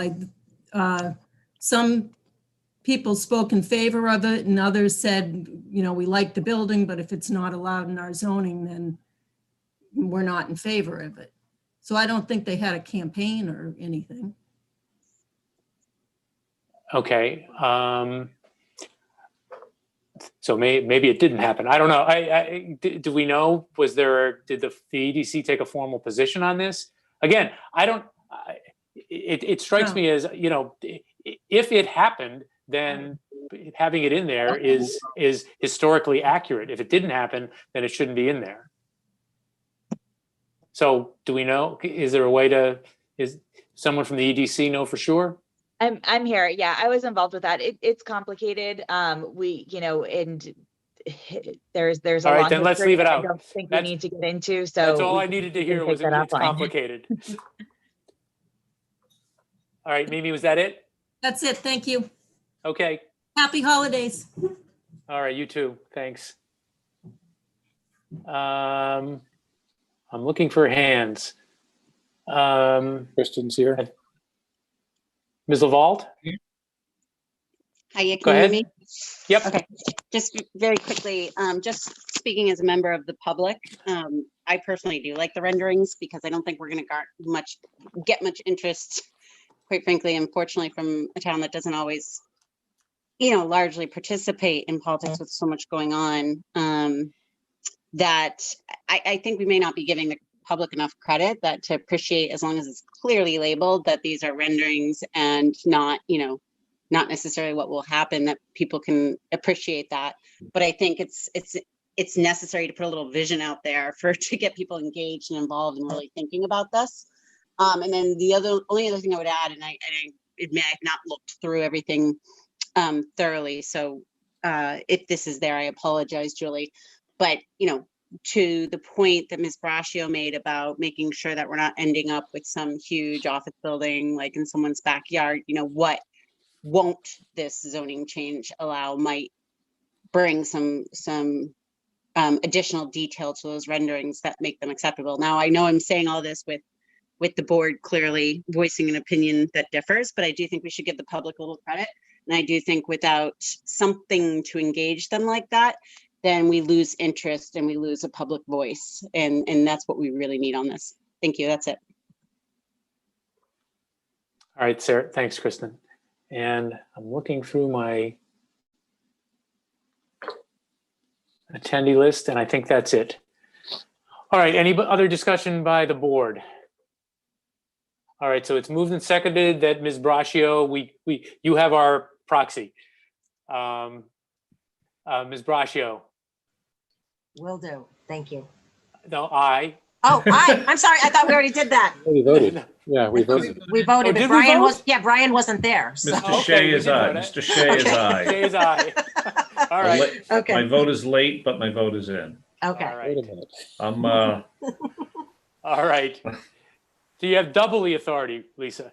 All right. There we go. Thank you. All right. Goal setting for town administrator. Item Roman numeral 6B.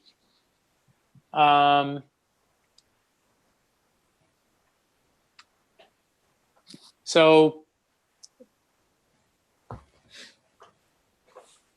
I'll give you my general thoughts about this, and number one, we're talking about a relatively short window since we're talking about doing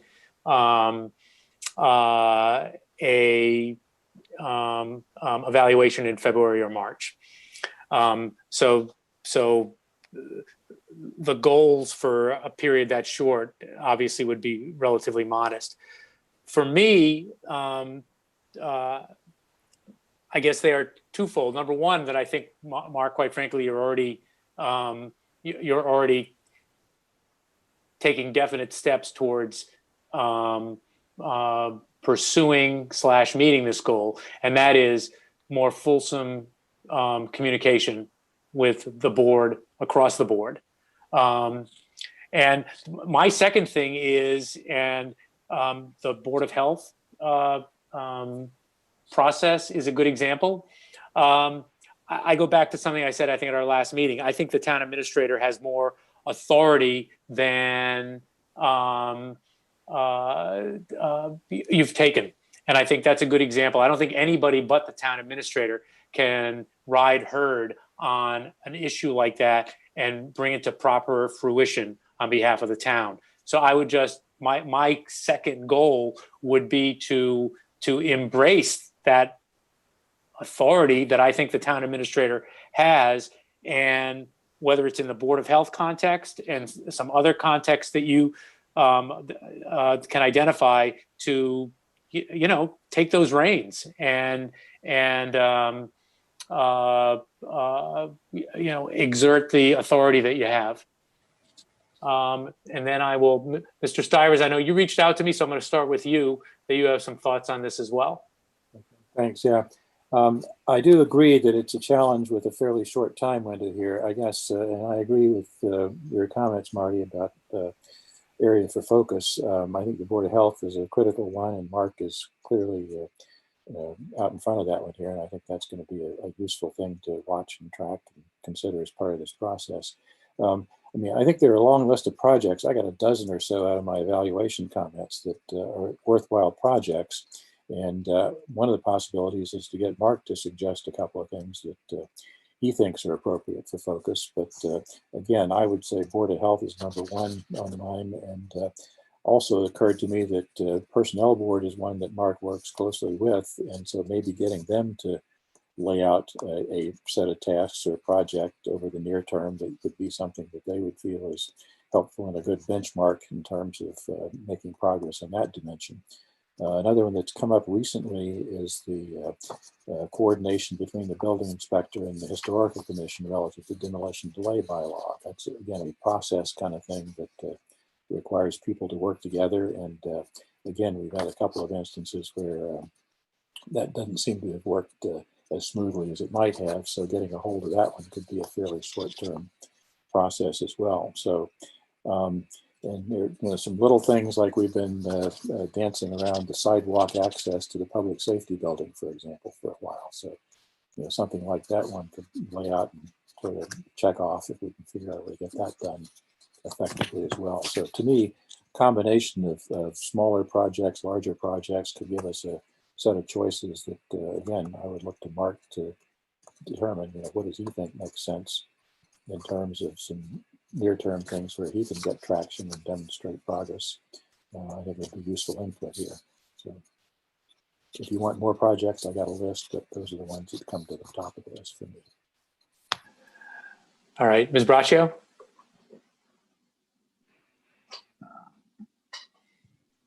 Right, sorry, I couldn't unmute.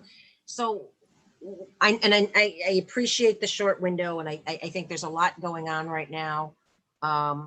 One of the things that I would like to see is, and Mark, maybe this has happened and I just haven't seen them, are formal reviews for other contracted employees. And if they haven't been done, I'd like to see them. I mean, we all benefit from knowing, kind of what everyone thinks and things we could do or what the town is looking to do differently than we may be doing now. So again, I don't know where that stands as far as the employees, whether they're up to date, then that's great. That was just one of the things I had. And also for those employees, department heads that fall under you, I would just like to see you consider some goals if you haven't already for them as well. And even for contracted employees as well, that fall under you. So that's it for me. Thank you.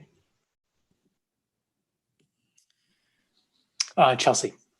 Well, I have three, and Lisa just touched on my first one, which is reviews and goals for contracted employees. And I'll just take it a step further to add a timeline for when each contract employee is reviewed, and then tying the review back to the goals that were set, and also highlighting any goals that are related to the selectmen goals for the year.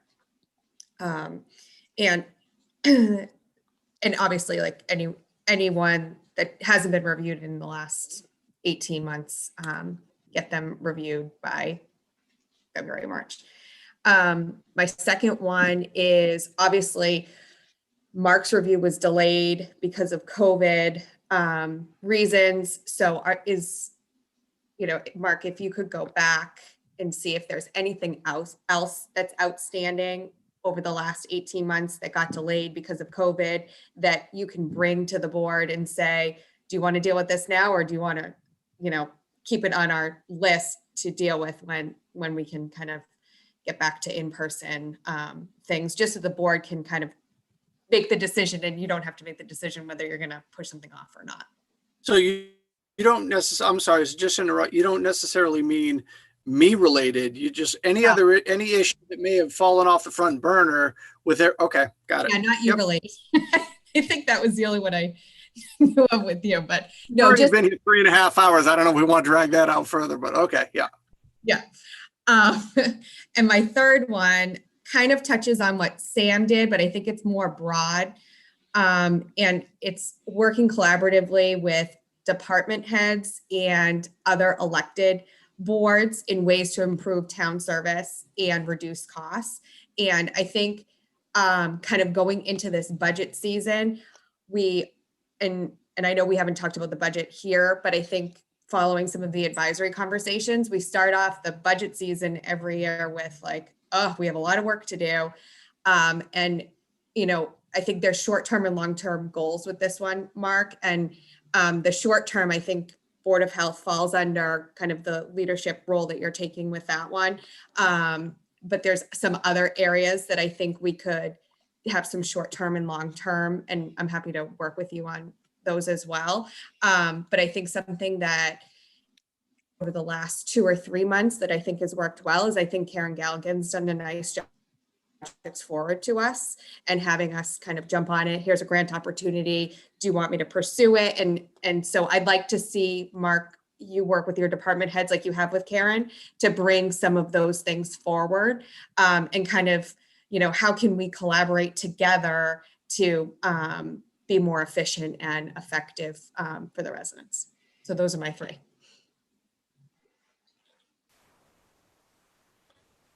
Mr. Shea. So I agree with everything that's been posed to date.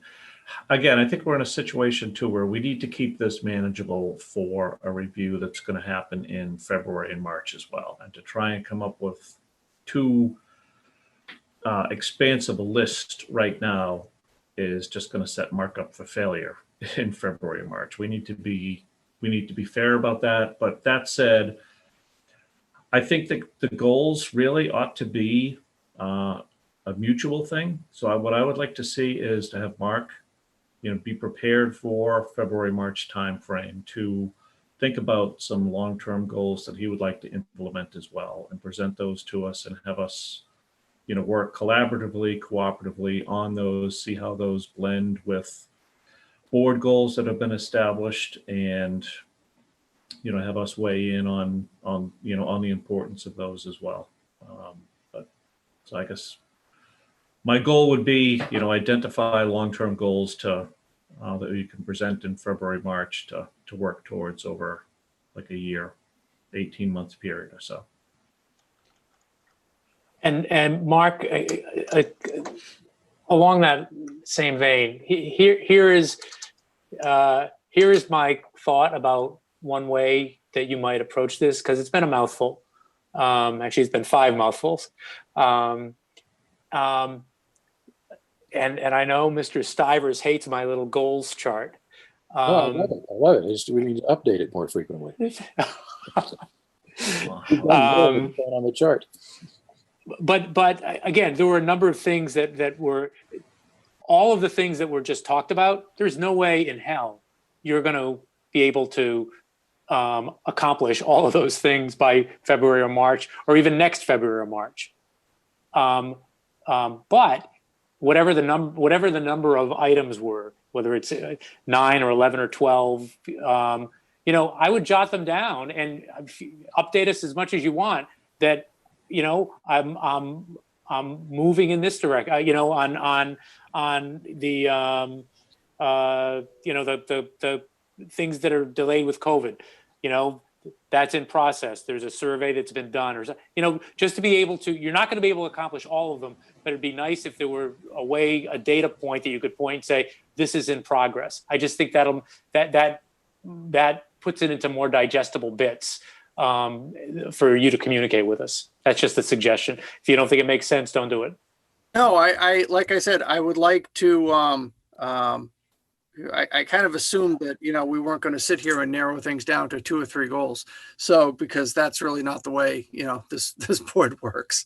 But I do agree that the intention is for some of these issues. Some of these issues are doable over the next 60 to 90 days. Absolutely. Some of them, I think, as you just said, Marty, put them in the chart and show progress, show how things are moving towards them. And I really think that in and of itself is probably, a good measuring stick, because there are things that can be completed on here. The one thing, and, I know we've talked about this, that, and I'm not picking on Sam because he put 4 things down. But the sidewalk access to the public safety facility, this is a little bit of a red herring, Sam. This was an issue that was talked about, at the, with the public safety project. It wasn't something that's required. And I understand the argument of, whether we should do it or have to do it, maybe it's the right thing to do. We do have a Title II access and transition plan that's being done for us by CMRPC. The awards will come out from the state in December. Work will start in January. Work will be completed in June.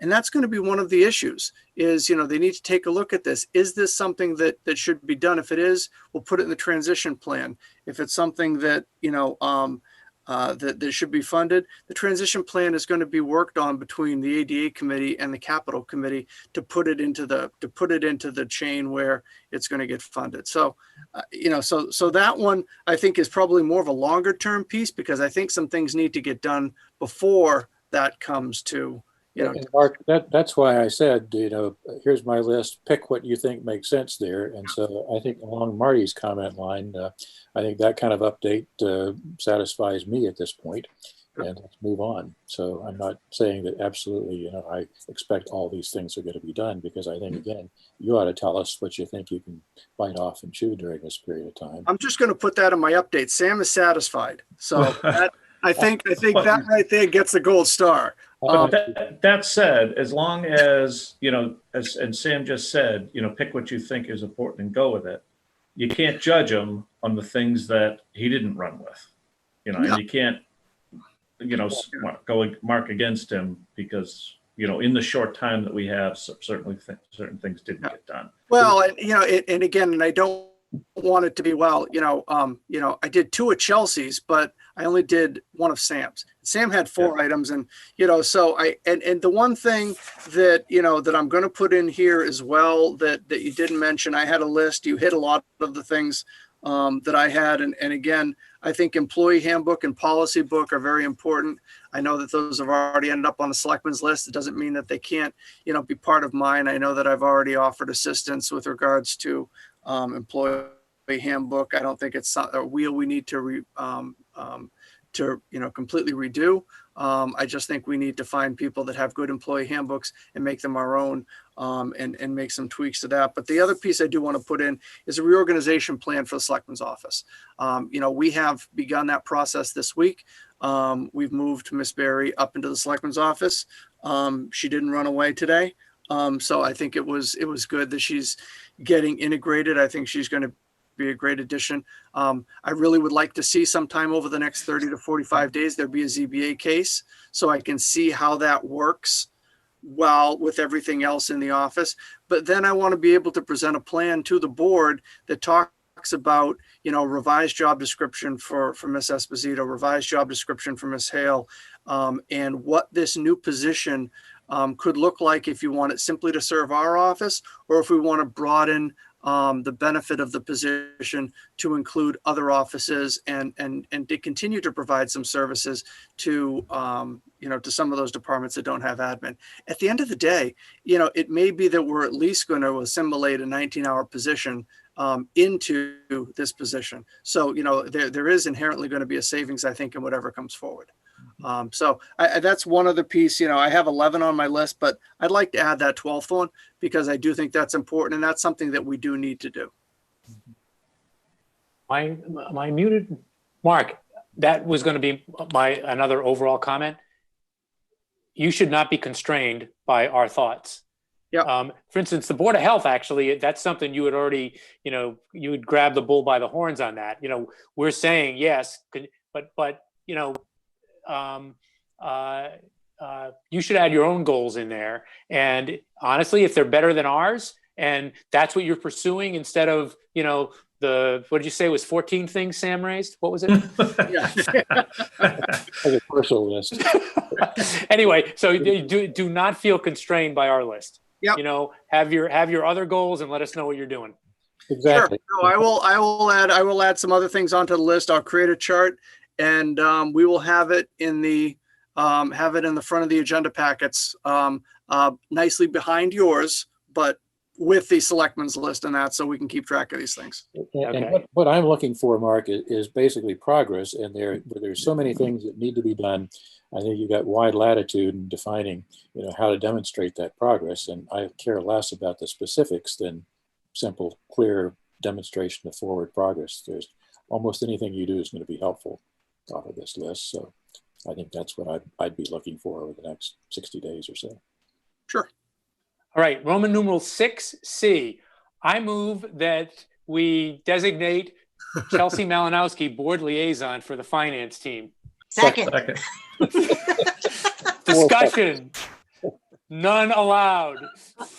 Ms. Braccio, Double I. Ms. Malinowski. Aye. Enthusiasm. Mr. Shea, Aye. Mr. Stivers. Aye. Before I say aye, Chelsea, you knew this was coming, right? Yes. Okay. I mean, I kind of volunteered, right? So, Right. yes. Mr. Healy is aye. It's unanimous. Godspeed, Chelsea. Thank you. The finance team will be running tomorrow the other way. with your kids? Yeah. Finance team on the left, my 3 kids to the right. Ready, go. Right. Right. Either we do what she wants or she leaves the kids behind with us. So, Right. All right. Draft zoning bylaw. Are we going to have much discussion about this? Ms. Braccio says yes. Well, yes, in the respect that, so a lot of pieces came together on this late in the game. We didn't get Attorney Costa's comments until early Sunday morning, which didn't make it to the board until Monday. So here's the concern that I have in approving this tonight. So I went back through, I looked through the document and I found inconsistencies in the consensus that we had reached. And some of them I think are pretty important. I'll just toss one out there right off the bat is under the floor area ratio, Judy had put down a minimum of 0.45 by right and up to a maximum of 70. That wasn't the discussion. I've gone back and I actually watched the 4-hour meeting as well. And the discussion on that was 0.35 over and up to 0.50 by special permit. So I think there's a few other inconsistencies I found in here as well. So Adam had given comments based on Judy's comments, which again has inconsistencies. And then EDC met on Friday and took a vote to make some changes as well. So, yeah. So between the 3 things, I honestly, I've spent a lot of time poring over this, Marty. I'm not comfortable moving this forward tonight for a vote because it's an incomplete document in my mind.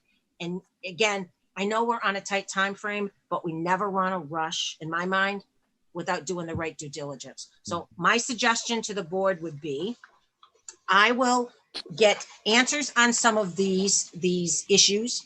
I'm not comfortable with putting this to planning board now because I think with the FAR alone, we're going to have issues. You know, that's a big difference. We had a lot of discussion on that. That was our first topic that we discussed.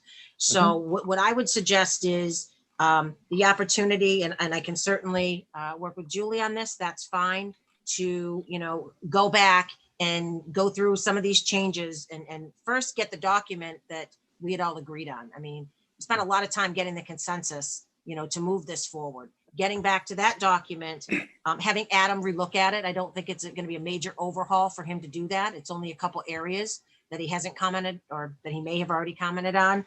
And then, you know, have a discussion with EDC on their changes as well to bring back a document to the board at our first meeting in January. Hopefully completed. Okay, yeah, I'm not even sure if I've seen the EDC stuff. You didn't. Julie had sent it to me and I didn't open it till yesterday, and my mistake. I thought I forwarded it to Mark for the board and I didn't. So I will forward that to him tonight.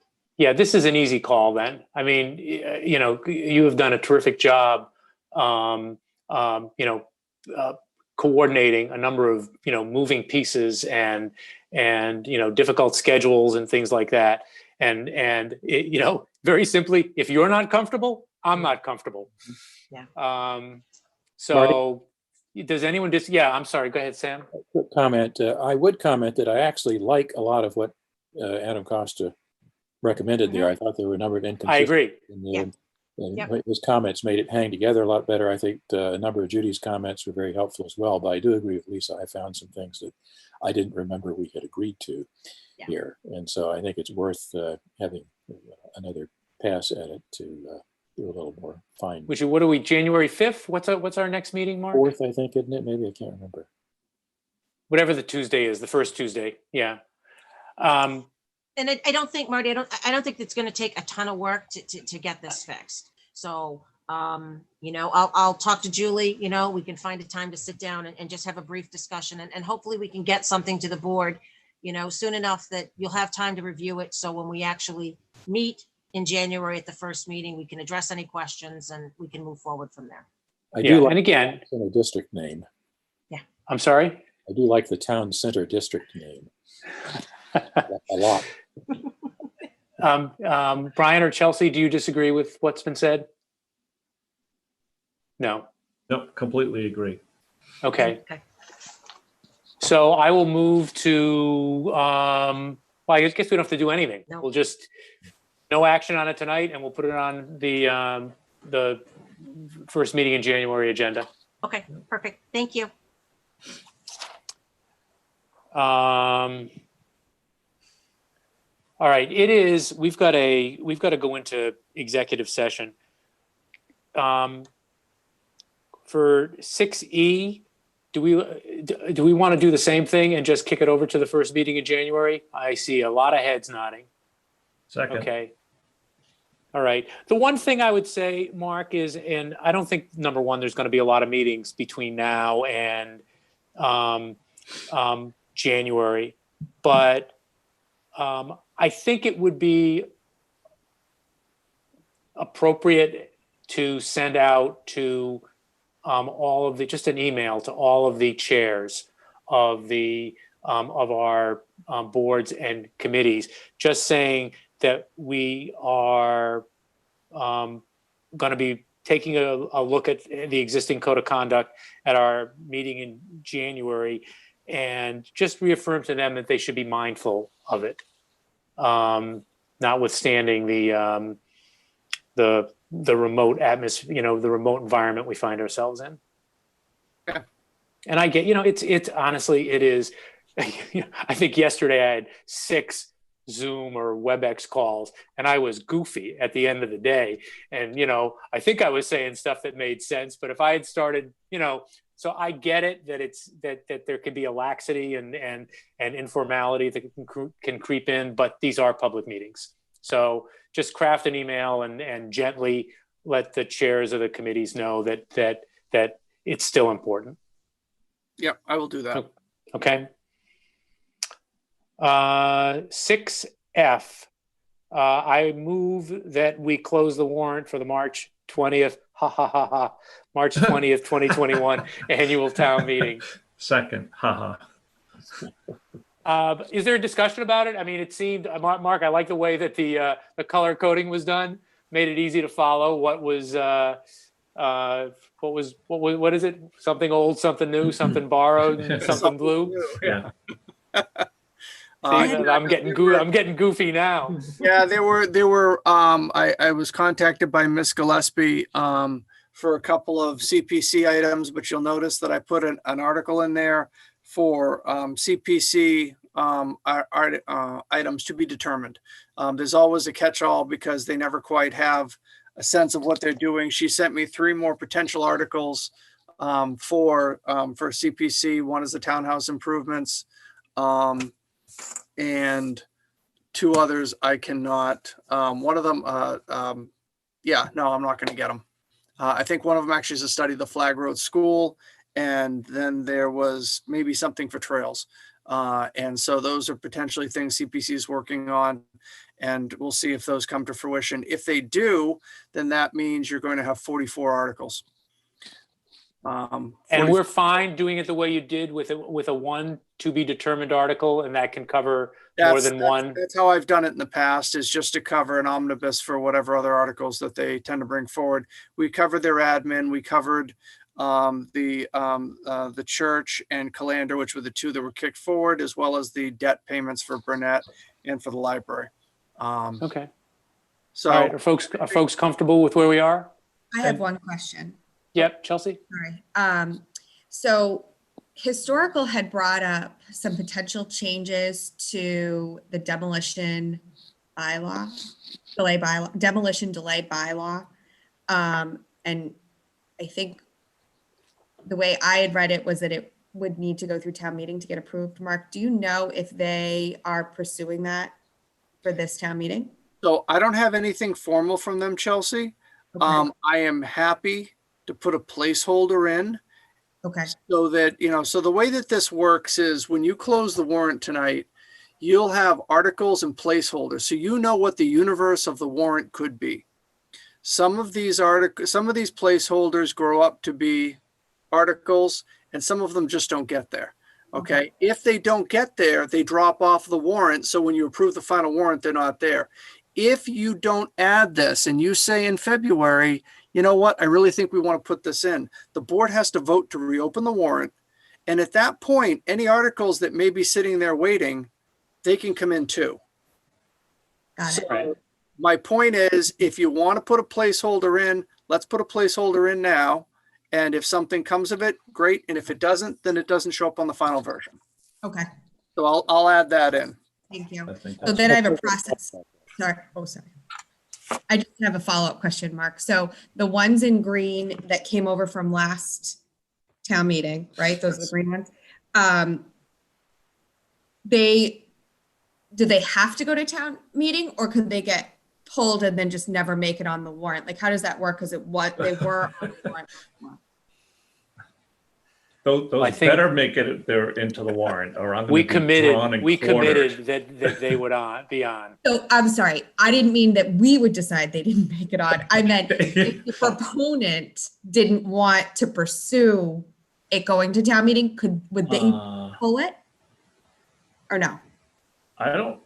A citizen petition one, I think, has to go in if all the signatures are certified, right? Because Yeah, I really think it'd probably be in the board's best interest to carry them all to town meeting. And if somebody wants to not, if somebody doesn't want to deal with it and that, they simply, the sponsor gets up and asks for it to be passed over.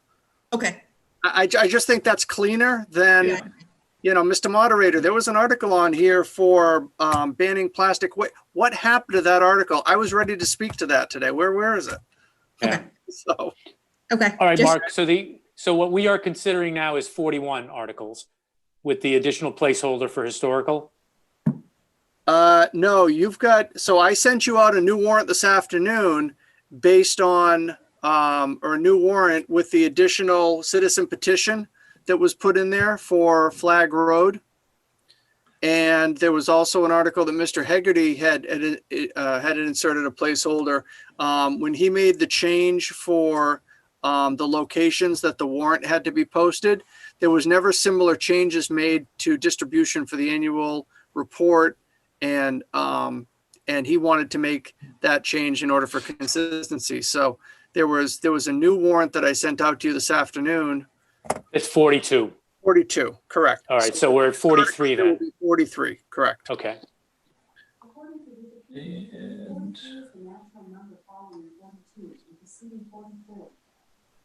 So I think I made the motion. If I didn't, I'll make it again to approve the 43 article, to close the 43 article warrant.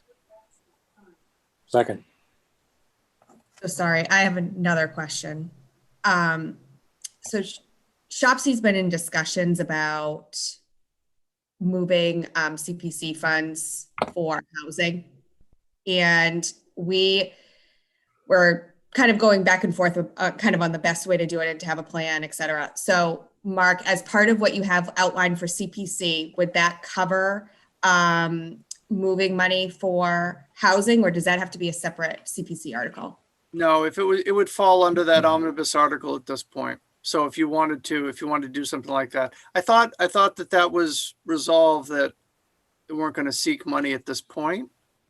So I think that it's going to be a timing if we come up with a plan and we say, in January, we have something that we want to purchase. And I'm not saying that we do at this moment. I'm just saying if there was, would we have a mechanism to execute prior to town meeting? Well, I think that would fall probably if you'd come up with something in January, that's going to really put you under the wheel with CPC, because they've already finished their work.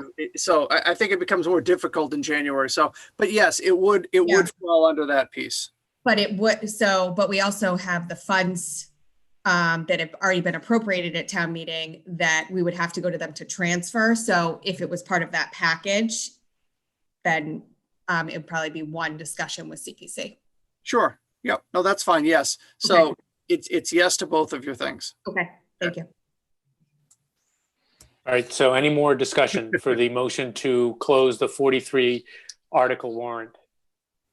Ms. Braccio, Aye. Ms. Malinowski. Aye. I didn't like that delay. Mr. Aye. Shea, Aye. Mr. Stivers, Aye. Mr. Healy is aye. The warrant is closed. And I looked quickly while we were talking and I didn't see any hands raised for public comment, but I'll give one final opportunity. And seeing none,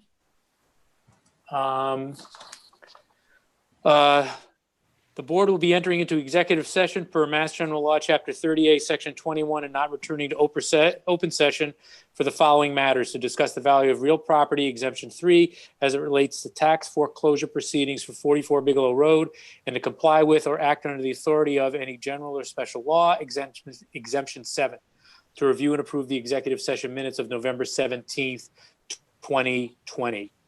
So moved. Second. Discussion, none. Ms. Braccio, Aye. Ms. Malinowski, Aye. Mr. Shea, Aye. Mr. Stivers, Aye. Mr. Healy is aye. We are adjourned from open session and we are going